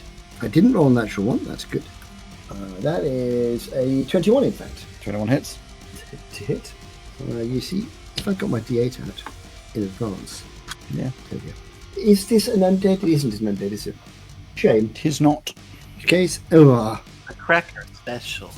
1. That's a 7. If it does make you feel better, Rowan, they do have a classification. I'm sure. It's just not one that any of us can do anything about. It's I don't know if any of you can do anything about them, but it's not undead. a 7 damage. 7 damage. Sure, I mean it does something. And You have a second attack? Oh, no, you don't. Attack? Yeah, You do have a second attack. It's just your sheet says you only have 1 for some reason. that's right. And that's much better. That makes a difference. It's 26. Hits. And that is slightly better, which is 10 points of damage. Wonderful. I mean, you're definitely slicing through it. This is magical damage, isn't it? Your sword Yes. is considered magical? Yes. It is magical. Excellente. Bonuses? Anything else? Movement? Nope. I'm now going to stay in his way because if he attempts to get at Turok, he's going to get the old, what should we call it? Nope, stay where I am. Okay, Sarkhan's going to do their usual steamrolling through. They get a... Is it getting higher each time? It's a dirty 30 this time. Dirty 30. Not that you can get a natural 30. And they're going to reduce the deatomizer down to 0, as you would expect. The Shadow Thank you, Sarkhan. is going to attack... Monty, you've been attacking it, so it's going to attack you... At disadvantage. twice. First one, I rolled literally the same number on both dice. That is a 22 to hit you. Might actually hit me. I've got an extra 2. My almost 21. So take some damage. You're going to take some... That's 22 at disadvantage. Ouch. Yes, I rolled 2 of exactly the same number. You're going to take 9 psychic damage. And the second attack won't hit many low numbers. But you do take that initial little bit of damage. Boka is going to attack the Shadow. Boka, actually don't. What are you commanding Boka to do? Don't make a skill check. They were just going to attack the Shadow. Okay. That seemed the most reasonable. So, they're going to make 3 attacks, which are going to be Destroy.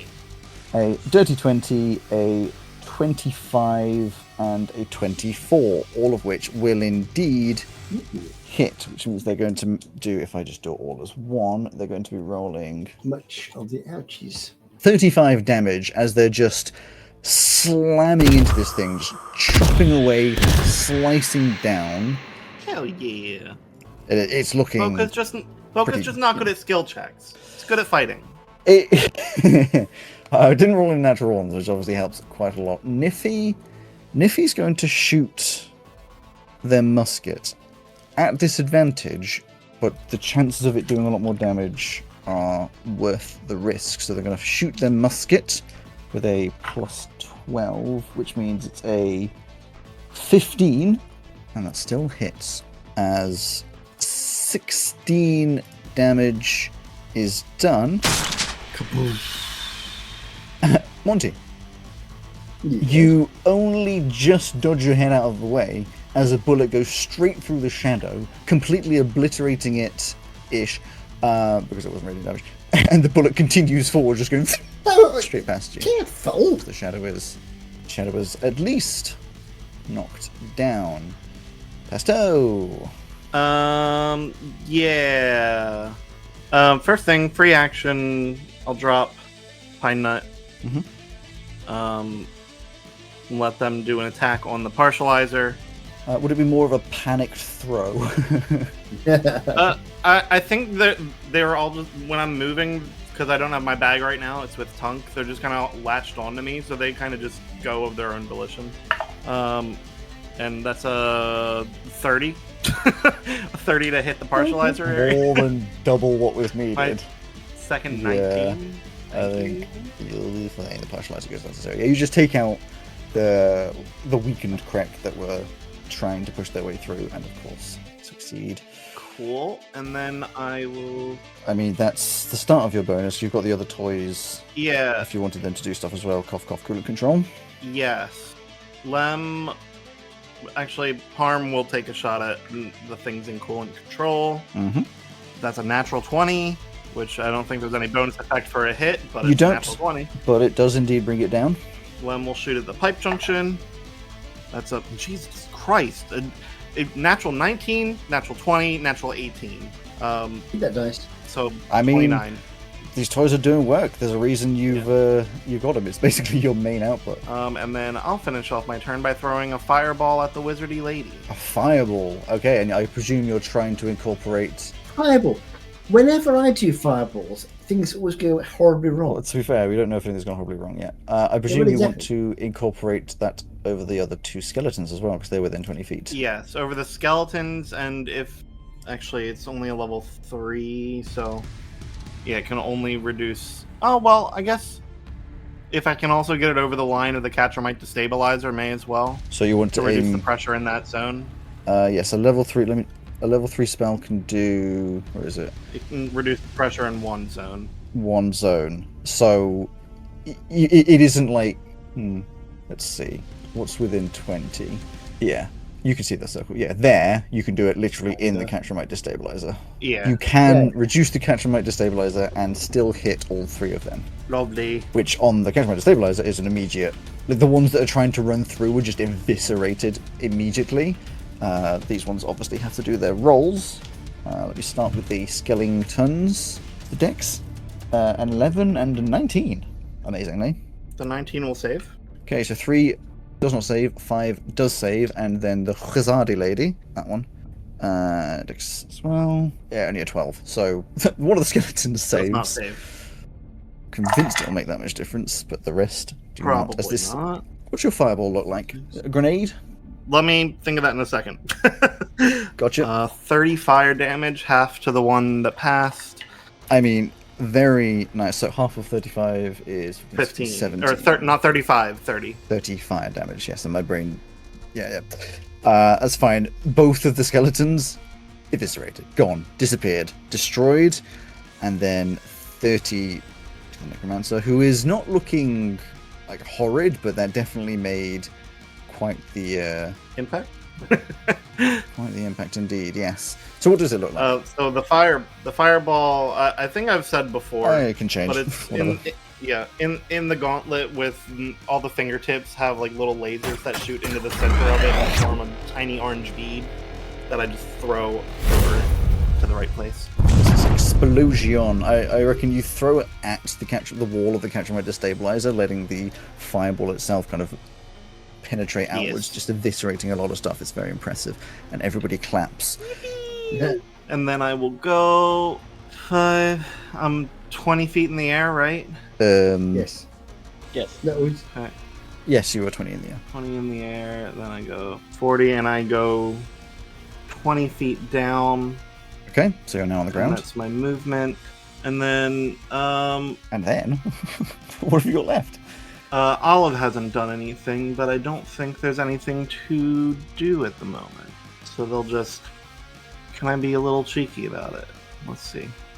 I'm not going to say yes until I know what you're going to ask. If Olive goes there... Back into the partializer. exactly within range for a little spittle. Yeah, go for it. Attack that. Ooh, you were so close to hearing what their actual stat block is. You were so close.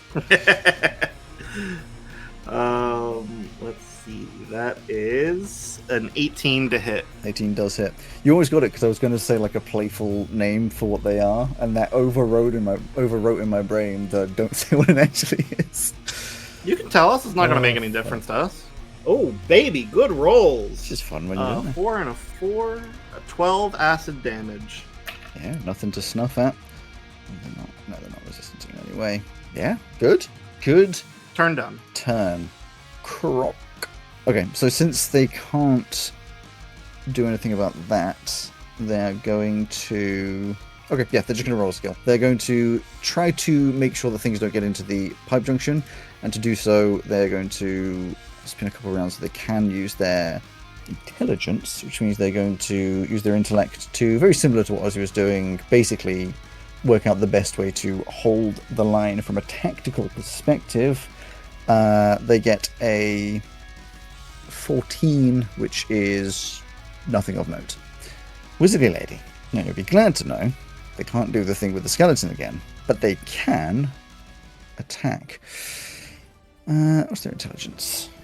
I think it is good enough. They're going to put out 3 attacks. The first... Come into the partializer. It's lovely in here. You'll enjoy it. First one is going to be against Pesto. Okay. There it is. 19 does not hit. The second one is against Tunk. How dare you, madam? Can I sacrifice? The sacrifice rule is within 10 feet, I believe.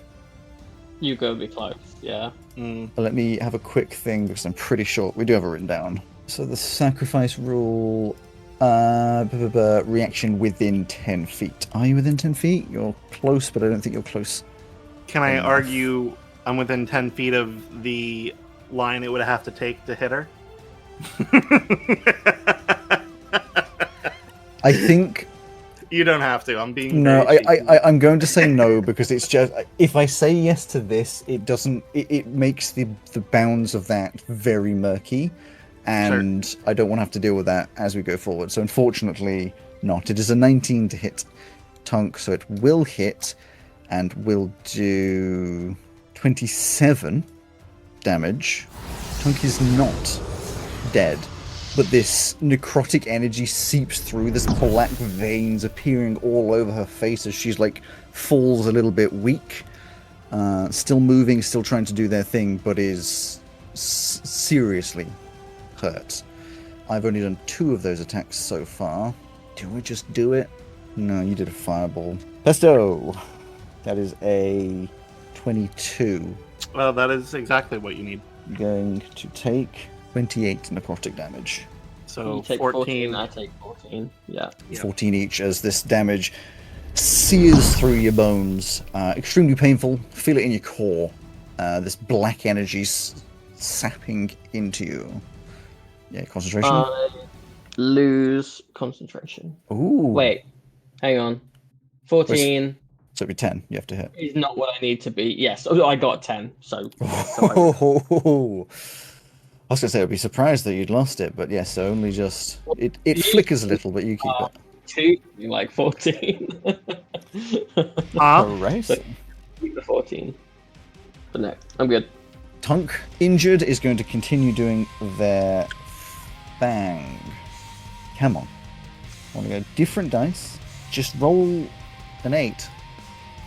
Tunk does not. I mean, reasonable that they just had the life almost entirely sucked out of them. They do not roll well. I promise you... She's really killing us here. I cannot explain. She hasn't gotten a single one of them this time, has she? It's got to the point... no, she's got 1. It's got to the point where I'm even going, come on, guys. Like, technically I'm against you, but come on. Ozzy. Okay. Rowan, I make it that if I move 30 feet here, I make it that you can remain within 60 feet of me and get to the orb. Yeah, you could stand in this one here. And that one. Or... Oh, and that one, yeah. And that one. Yeah, well, that one. So, yeah, I mean, it would be... It's kind of... Oops. Yeah, it's kind of anywhere in that zone, so you have enough room to move there without any worry. Yeah. You couldn't go further. Yeah. But you could definitely get over there. Don't need to. So, what I will do is, at the start of my turn, I'm going to heal myself 2d6.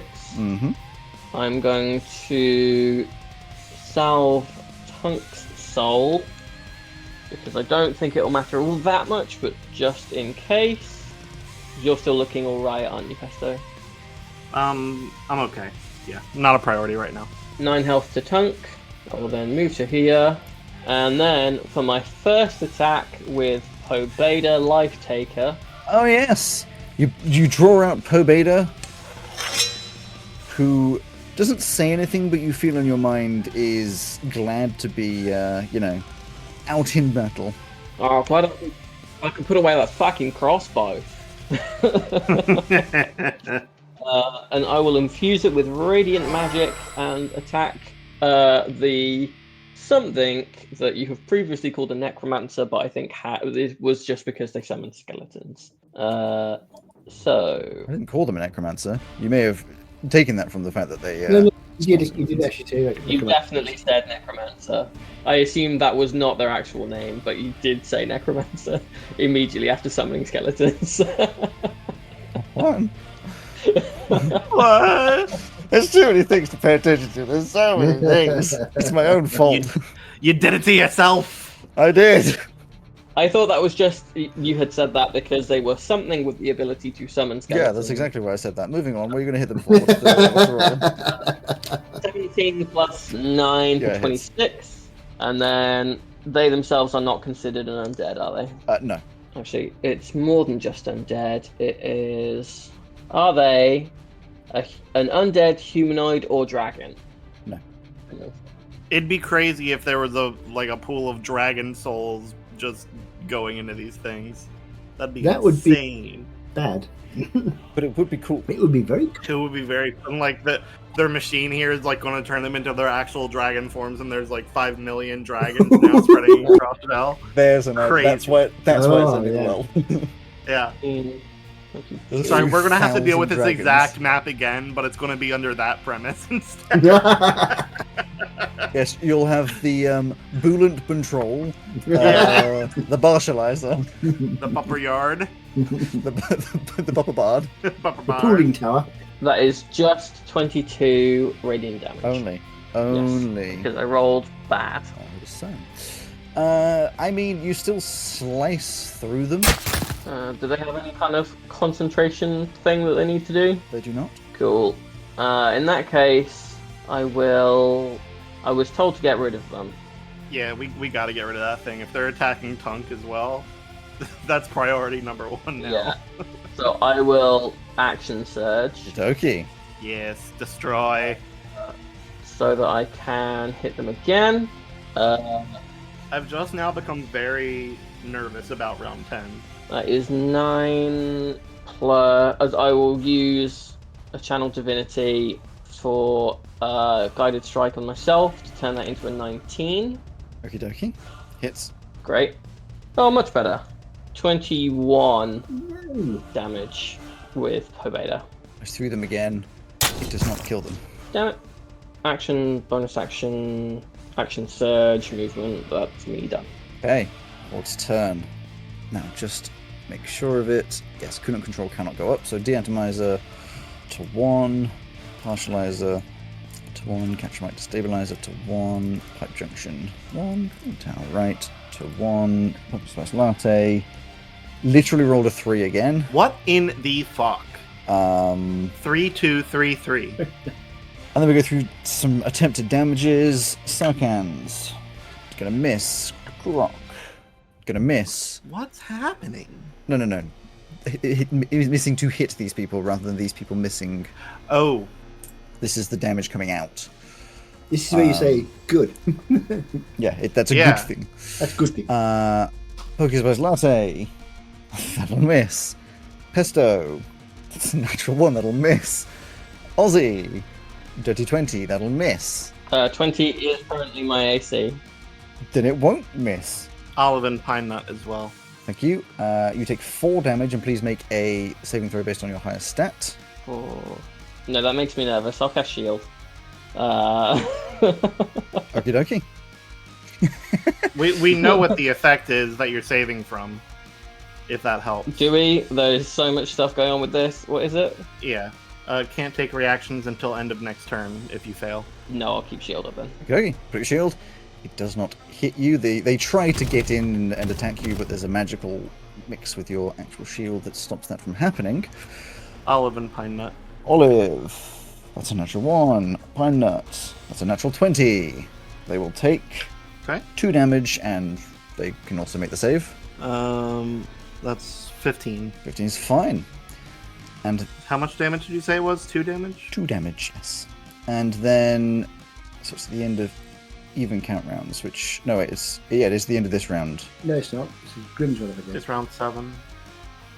It is round 7, but I've been doing it at the beginning, because it wasn't the end of last time that the shadow appeared, it was the one before that, and it's every 2 rounds, so it would be the end of this one. I know Grimm's turn before, I'm just... No, it's the end of the even rounds. Because it wasn't the first. It was 2, 4, 6. It was happening at the beginning of them. But I'm just going backwards because. Oh, I see what you mean. Yeah. Last turn. Yeah, you're right. Yeah, it's the beginning of round 8. Beginning of round 8. Technically, it should have been the end of even counts, but I never actually did that. I did it wrong, but it has been even spacing. Anyway, I get to choose one to increase or to do something that I would like. That will increase Partializer by 1. To 2. Grimm is going to step into the cooling tower right, make their attack. That is a miss. Second attack, also a miss. 6 and a 4 on the dice. Okay, that dice is going away. I'll phase at 1. And at the end of that round, coming round, special enemy time. Oh boy, have things changed, huh? We haven't dealt with the last 2 yet. One of them's down. There you go. Gone then. Crawling out from the deep depths of cooling tower.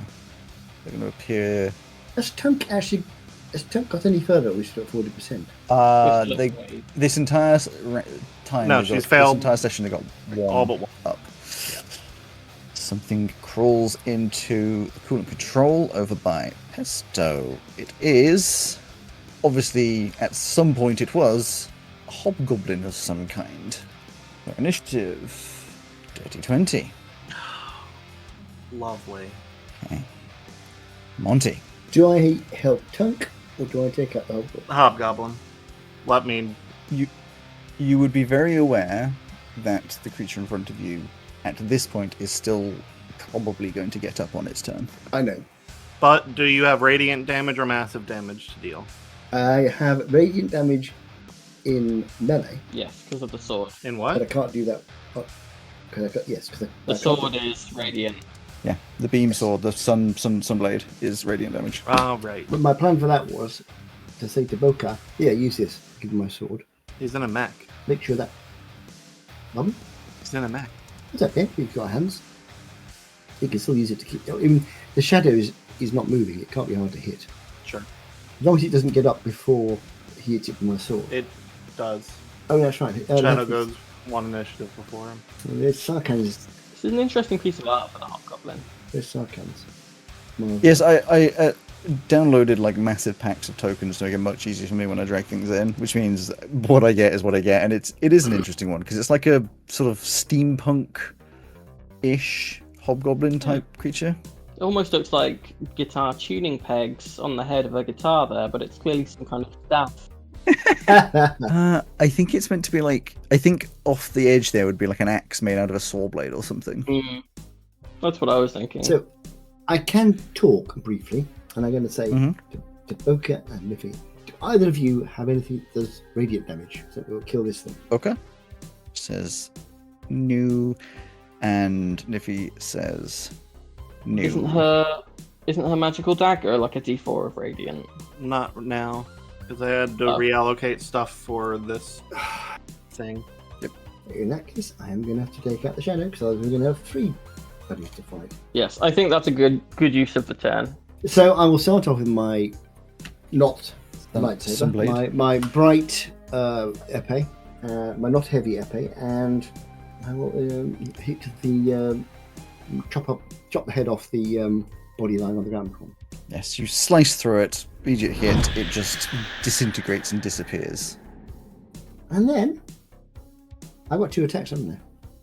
Yes, you do. So can I use my other attack with my pistol? No, you can't. Yes, because it is a thing to switch weapons. Technically, I think it's by raw, it's an action to switch weapons. I think there's a thing of, do you know, there's so much random stuff around, like weapon juggling. Yeah. I can never remember what it is because it's changed several times over the years as well. My pistol's pretty rubbish, so I can just make it.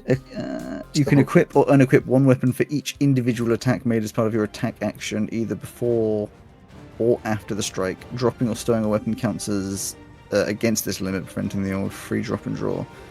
You can equip or unequip one. Like, what does that even mean? Okay, so what it's saying is, rather than it take an action, it takes a attack. So of your 2 attacks, you could use one of those attacks to either equip or unequip your weapon. So your whole attack, you could dequip one weapon and requip another, but then you wouldn't be able to use the attacks. Or you could draw out. So you could just like drop your sword on the ground ish and draw, and because it's saying that counts against this limit, so you could draw your pepper pot and be one-handing the other weapon, but then you wouldn't be able to take the attack because that would have taken the attack to draw it out. It's a bit just hit him with the sword. Yeah. The down low is smack it. Now where are we? I think round 8. I wonder if the partial art trace is still working. Can I sneak up behind him? I can't, because if I do that, that is using a skill, and if I do that, I can't hit him. But I'm going to sneak up behind him anyway, so he doesn't know I'm coming. Sure. Peekaboo! The D20 one. You will need a D20. That is a number of some sort, and not a very good number, but it is a number. And roll for my thingy, so I'm doing that thingy, which is 16. A hobgoblin misses. I thought it might. But at least he knows I'm here now. Lovely. You try and swing the blade, and though your accuracy is true, it appears to be a bit more in tune than you expected, and defends itself against such attacks. He's got no reason to go after Tonk. He doesn't know what she's doing. Depends on his intelligence. Hobgoblin. Peekaboo! Monty. Does a 7 hit? No, it doesn't. Does a 12 hit? No, it doesn't. Though it very deftly defended from your attack, you stare into the eyes and you're like, oh dear, this might be more of a fight than I expected. It swings this very laborious and slow attack that you quite easily and deftly dodge out of the way of. It's not quite as scary as you might have thought. Sarkens is going to do the usual thing of tearing through a natural 20, all of the things in the deatomizer. They're going there's just now barely any rocky floor left. It's just body parts. Can their effects be the preventing pressure for 2 turns? No. Boca is going to 5, 10, 15, 20, 25, 30. Go over to the Hobgoblin and make 3 attacks. Do I have 3d20s? Yes, I do. What was your plus? There's so many things open. It's plus 8. So that's going to be a 19, a 17, and a 13, which means 2 of them hit. It's pretty good. I'm going to do 27 damage to the Hobgoblin as it just slices a significant portion of the meat of its body away. Just comes in. These like claws, kind of Wolverine-esque claws, kind of come out of the ends of the mech, and it just starts slicing up the body very aggressively. Very Wolverine charge, except, a mech suit. Niffy is going to take a shot at the Hobgoblin. Just keep on attacking. That is going to be a dirty 20, which will hit and will do decent 18 damage. As this, so you are slicing, you miss, of course, Monty. Boca starts slicing it away, holds its arm sideways as a bullet goes straight through its face, knocking it down to the ground. It is effectively dead. I mean, when you focus on a single enemy, that's time. Does she want to have Pumpkin attack the cooling tower right this turn, since it's currently... Yes, probably a good idea, isn't it? Okay. Come on, you can do it. Roll More than 3. more than 3. Cool. Okay, it's a 9. Means it's a 16, which means he's done it! Yay! Well done. He brings down the coin tower right to a 0. Pumpkin just has bad reaction. Yeah. That's what it is. Bad reaction time. Pumpkin spent far too long thinking that they were playing with the crack, and then realized that, oh no, wait, I should in fact be killing them. When Niffy looks over, just like, Pumpkin, what the fuck are you doing? Pesto. Len's going to take a shot into the pipe junction. Sounds like a plan. 24. Be aware that Kurok is after you, so could do that, and they can only do melee. But they're also decent at skill checks. Sure. Yeah, no, I'm just. The 24 would hit, obviously. So if you're happy with that, Yeah. goes down to 0.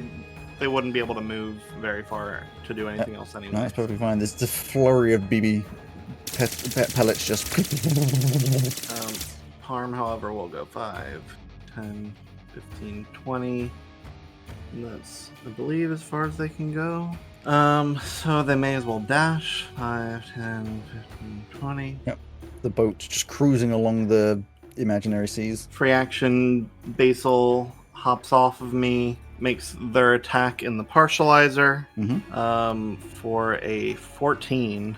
Ooh, a 14 at 2. It doesn't hit, does it? It's not gonna hit. No, it's a 15 to hit. They unfortunately fail. Okay, Pine Nut will attack in the partializer. That's much better. 30 again. Yeah, that one will. That one will. And Olive will also attack the partializer for a 15, which will hit Sure. this time. Of course, it will bring the partializer down to 0 successfully. I think I'm just gonna leave them where they are. No. Pine Nut's been getting the shit beat out of them. 5, 10, 15, 25, 30, 35, 40. One of their wings is a little bit crooked. Yeah. They've been the only one of the toys consistently getting hit, and they're still somehow alive. So you wander over to Tunk, who is just like, you notice the reason things are going wrong. Partially now, of course, because there's damage. Their arm is obviously much weaker. But, like, the biggest problem is, like, they're just dripping with sweat and just struggling to hold on to things because, like, it's just stress. They're obviously stressed out of their mind right now. I mean, they've got a decent amount built up, but it's proven to be quite a lot for the mental resolve. Yeah. I'm going to do a couple things really quick. As soon as I get over, I'm shoving the device, I can't remember what it's called right now, Continuum clutch. Continuum clutch into the bag, and I'm dropping a potion that's been on my belt for Tunk to take. Sure. And then I'd like to get started on this thing. Yep, so your Actione, it'll be a, Arcana, but it won't have the advantage because this is building rather than investigating. 22. That will indeed be successful as you, with much more mental resolve, being used to these battle situations, just get immediately to work, starting to put together the pieces as necessary. Kurok will do their... that one. They did intelligence last time, so this time they will use strength to try and hold down whatever is remaining in this area. That's a 13 plus 3 is 16. Not a fail. In fact, very much a success, but unfortunately does not get the additional stuff. The Wizardy Lady is going to... They're looking extremely unhappy. So they're going to... Ooh. See, I wish I had counter space. Huge. What is that? It's 30 feet. Is it 30 feet? That's a 60-foot radius. Oh, wait, no. That's a 30-foot radius. 60-foot radius? What in the flying fuck is that? I can't think of anything. It's the fuck you beam. And it's not around her. It's a ranged thing. Yep, range of 150 feet. What is? Okay, so I have to go out by... Oh, it's just the whole thing is 120. You hit everybody. Yeah. So, everyone who was in that, so that will be Niffy, all of you, and then many others. It's everyone except her. Could you please make a Constitution saving throw? I'm not good at Constitution. 24. Saves. 15. 18. Saves. Niffy saves. Grim does not save. Tunk does save. Volkar I'm gonna wait to does do the toys. save. Sarkans does not save. So Grim and Sarkans have not saved. Latte does save, so it's just Grim and Tunk that don't save. Okay, so those who saved, which is most of you, will be taking half. Hold on, half hold as on, much. hold on, hold on, hold on. on. All the toys. I was waiting because you were talking, and there was absolutely no way it was going to get through while you were doing that. Huh? So, 19 on Olive, 12 on So Basil, 12 does not save. 11 on Pine Nut, Does not save. 14 on Parm, Does not save. 13 on Lamb. That's all of them. Does not save. You've got to know a lot of these are pretty low. Okay, so those that did not save will be taking 22 That's fucking crazy. necrotic damage. Wow. I don't know what spell it is, but I want to learn it. Is it Destructive Wave? It's not destructive wave. I will tell you in a second. Who else? Oh, it was Grim and So Tunk is dead. was Boca? No, who was it? Tunk did save. It was one of the. Someone I else think You it said was Tunk didn't. It was save. Sarkans. It was Sarkans, I think. I said 22, didn't I? You said Tunk and someone else failed. Tunk succeeded. It was Sarkans was the Yeah, other. it was entry. Sarkans. So everyone else takes 11 necrotic damage. You take 5, I take 6. Pesto. So that's 17 to me. Yes, Tunk is not dead. As this sphere of dark, purpley black energy ripples out, so 60-foot radius, that was Circle of Death. That is the most bullshit spell I think I have ever seen in my life. It costs Oh, 500 gold. They except can do it. if it's on our side. It cost 500. What the fuck? Except what? Oh, you see, you want to know if you can learn it? If it was on our side, it'd be a really good spell. I don't think you can. It is Sorcerer, Warlock, or Wizard. No, if it was on our side, we'd never use it because it costs 500 gold. So it's really only useful for NPCs Well, that have infinite gold. It's a powder of a crushed black pearl worth at least 500 gold pieces. Same thing. Yeah, I mean, it's that, except it's one a day for them, so they can't. Is it consumed? It's one of those very ambiguous things. It just says the component is the powder of a crushed black pearl worth at least 500 gold pieces. I would Oh yeah. So it doesn't cost you 500 gold to do it each time. It's just that's the component you've got to have. It's like those summoning spells. So once you've got that, you can just cast it. 8th level? 6th level. So that definitely blasts out and does a bunch to a lot of people. Just Tunk's That's an impressive spell, necromancy. Tunk's turn. And you dropped the healing potion. It's a bonus action to take the healing potion. Wow. Yeah, it's a regular healing potion. Yeah, standard. 2d4 plus 2, which is 7 healing, which they are thankful for, as they are still looking pretty bad, and then they're going to roll. Did my 7 health or whatever I healed them earlier save them? Exactly. Oh yay! And they get a 16, which is a success, though not particularly high above the needed DC, but it is a success. As now you're there, they're like, okay, we got this, we can do this. And they start powering through. Ozzy, Kill this fucking asshole right do now. the honors. I am so fucking tired of wizards. The one time I have an actual spell, and you guys are like, no, go back to not using spellcasting. Because it's a 60-foot radius! That's gonna hit everything every single time! You'll hate even more that the range is 150 feet. 150 feet, yeah. Yeah, it's dumb! Yeah, it's fantastic. It would kind of have to be 150 feet though, because otherwise you'd always be hitting yourself. Exactly, yes. That's very true. I think it. Because I believe that's one way you don't get to choose No, to spare your No, allies. Each creature, No. just as each creature. Everybody. Yeah. Which if I had it, Cool. I'd never get to use it because we always charge it to battle. Yeah. So I could never use So, it. did that hit any of the zones that still have stuff in them? Oh, that's a point. That's a So good point. I 60 did foot from measure there. that. It actually probably would have hit the Matter Eric. I didn't Yeah. worry Yeah, I about it because I don't- don't think yeah. you'd care about it, but that technically goes down to a 4. Matter No, Eric I just want to know that they're suffering as well because It should go down by 2 because it was a 6th level spell. Listen, Jay. Oh. I know you're the rules person here, but how fucking dare you? How fucking dare you These are correct your me rules. on my own rules? Listen, How do you know my so rules better than long. me already? I spent so long while things were happening looking at these. Doesn't surprise me. There's a lot. Anyway, Ozzy. But I'll hit her Slice? with the glow stick. A glow stick, not your sword or your axe or anything, just a glow stick. No, the sword is the glow stick. I know you're not a paladin, but can you smite her, please? Smite, oh mighty smiter. I mean, each of these is sort of a smite. 25 to hit. That will hit. 24 radiant damage. Okey-dokey. Though it is not the finale of anything, I will allow you to describe what it looks like as you dispatch of this creature. Yes. Okay, well, that's good. That means I don't need to spend the superiority dice. So I think it's going to be, because this is a great sword. This is a much bigger weapon than Ozzy has typically used while around the crew. He has probably almost certainly used them before. You may want to bring into it the fact that when you do take something out. Pobeda gets something. Yes. So he has used greatswords before. Just that was more in the butchery days. So it's probably. I mean, none of you can see his expression, but He worked as a butcher?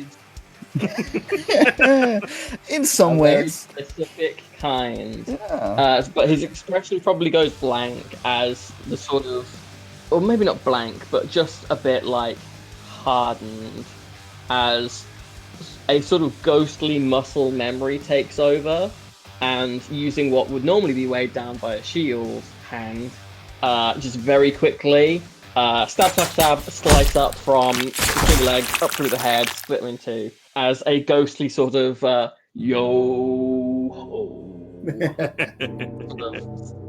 filters through on the breeze. The only person close enough to hear that is Olive, who just like starts sidestepping a little bit. But a strange tinkling sound accompanies that breeze, a crystalline tinkling as I roll my D100, which 60 is almost a 1. So on a 60, Cast Sanctuary on yourself or an ally within 30 feet. ally within 30 feet.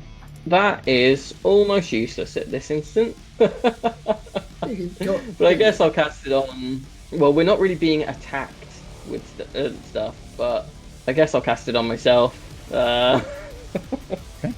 I mean, hey, it's something. Hey. And just for clarity, that was radiant damage, Alex. Yes. Dead and permanently gone. But you could always roll another one. Permanently is a very strong word. The Horde's turn. The Atomizer. Wait, Oh, you're not done? Oh, no, of course you're not done. Sorry, you got so lost in the flare. I can move. I'm coming back. I can fight! Hello. Hi. Just wanders over, just like PTSD ridden from that experience. I'm done. She's gone, everyone. Well done, Ozzy. Okay. The Horde's turn. The Atomizer will go up to 1. The Electromite Stabilizer goes up to 2. The Partializer goes up to 1. Meta-Aric goes up to 4. Cooling Tower goes to 1. The Pipe Junction goes to 1. And your continued control of coolant control stays. Ozzy. Not going to hit you. Grim and Puppet Slice Latte. Well, Grim's going to be hit with a natural 20. Puppet Slice Latte is not hit. Grim will be hit by 6 damage. He's slowly getting hit. He will roll his... He rolled a 24. He is fine to not do anything. Yes, Pumpkin... Basil and Olive. Yes, sorry, I keep forgetting that they, at this instance, Basil, natural 20, Olive, a 3 plus 5, 8. So the natural 20 means that Basil will take 5 damage. Oh, that's exactly what they had. Aww. They blow up. So I assume that kills or takes it down by 1. It does damage. It does damage, doesn't it? Oh, that would be good. It does. Yeah. Yeah, it's an area attack. I'll say that brings down the Partializer to 0. All my toys are dead. All that remains is my They homunculus. they pile on top of Basil, and there's just this. It's just parts go splattering out. Pesto, you're splattered again. By my child. Okay, that's all of the damage. I get to choose an extra effect. It's not there yet, so okay. I will increase Cooling Tower right by 1 to 2. Grim is going to take 2 attacks at the Cooling Tower right. The first one is a... what is their addition? It's a 5, it's a 6, it's an 11. It doesn't hit. The second one Grim and Pumpkin are just really fucking is it's a 17. There's a lot going on. It's a 17, so it does bring it down to a 1. So we go back around to the beginning of the round. People who like tactical stuff are reveling in this. Yeah. People who like the RP stuff, I apologize, but I very much enjoyed that last time really showed like the potential of these rules, and obviously, well, unless you were lying to me, you guys said you enjoyed it. I very much have enjoyed that this time it's shown how much it can sort of start to tilt against your favor. It swings really quickly, and I like that. Yes. Which has made me feel a lot. It made me feel a lot more confident that it wasn't unbalanced. No, I agree. Because you have gained control, and there was a second that was quite scary, but you've done very well. But no, I think it's going well. Yes. I think it's excellent. Wonderful. I like this system. It's very good. It's very good. And there's still more to come that is not just a monotonous movement continuing forwards.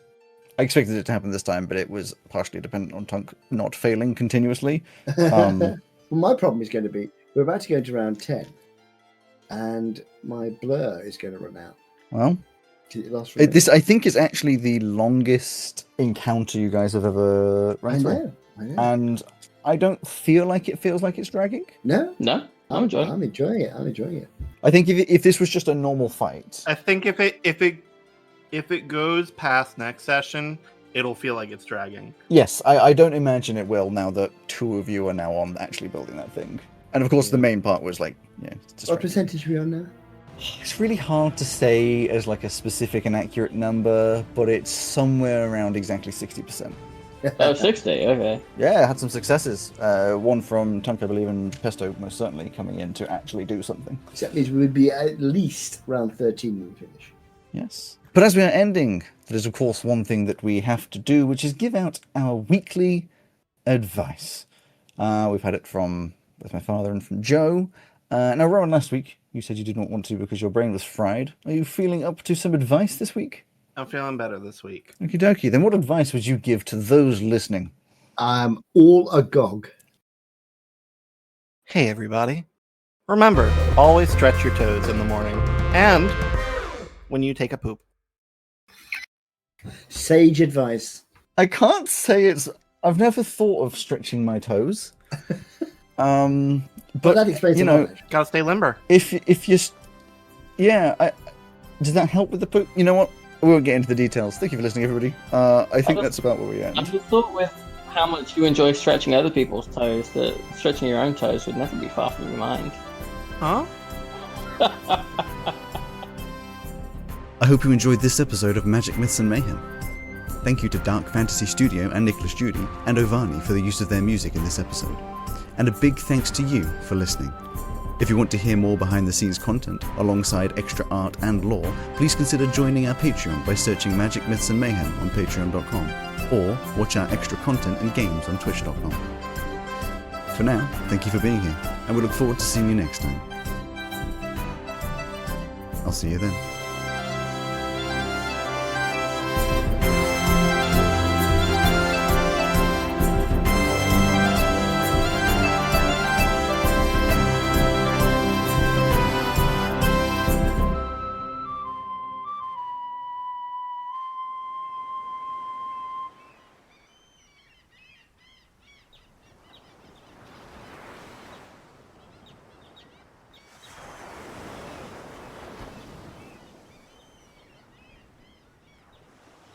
Joe said one of those things again where everyone just has nothing. There's nothing to say to that. That's why you cut. That's where you cut the recording. Yeah, that's the end of that bit. Now we're in the after credits where someone has to say something funny. I Something already funny. did that. Something Alex, funny. Yeah, Mr. Finman, I think that was sort of a compliment. What is the joke? Findiggery. Ew. That's the name I haven't heard in a long time. Oh.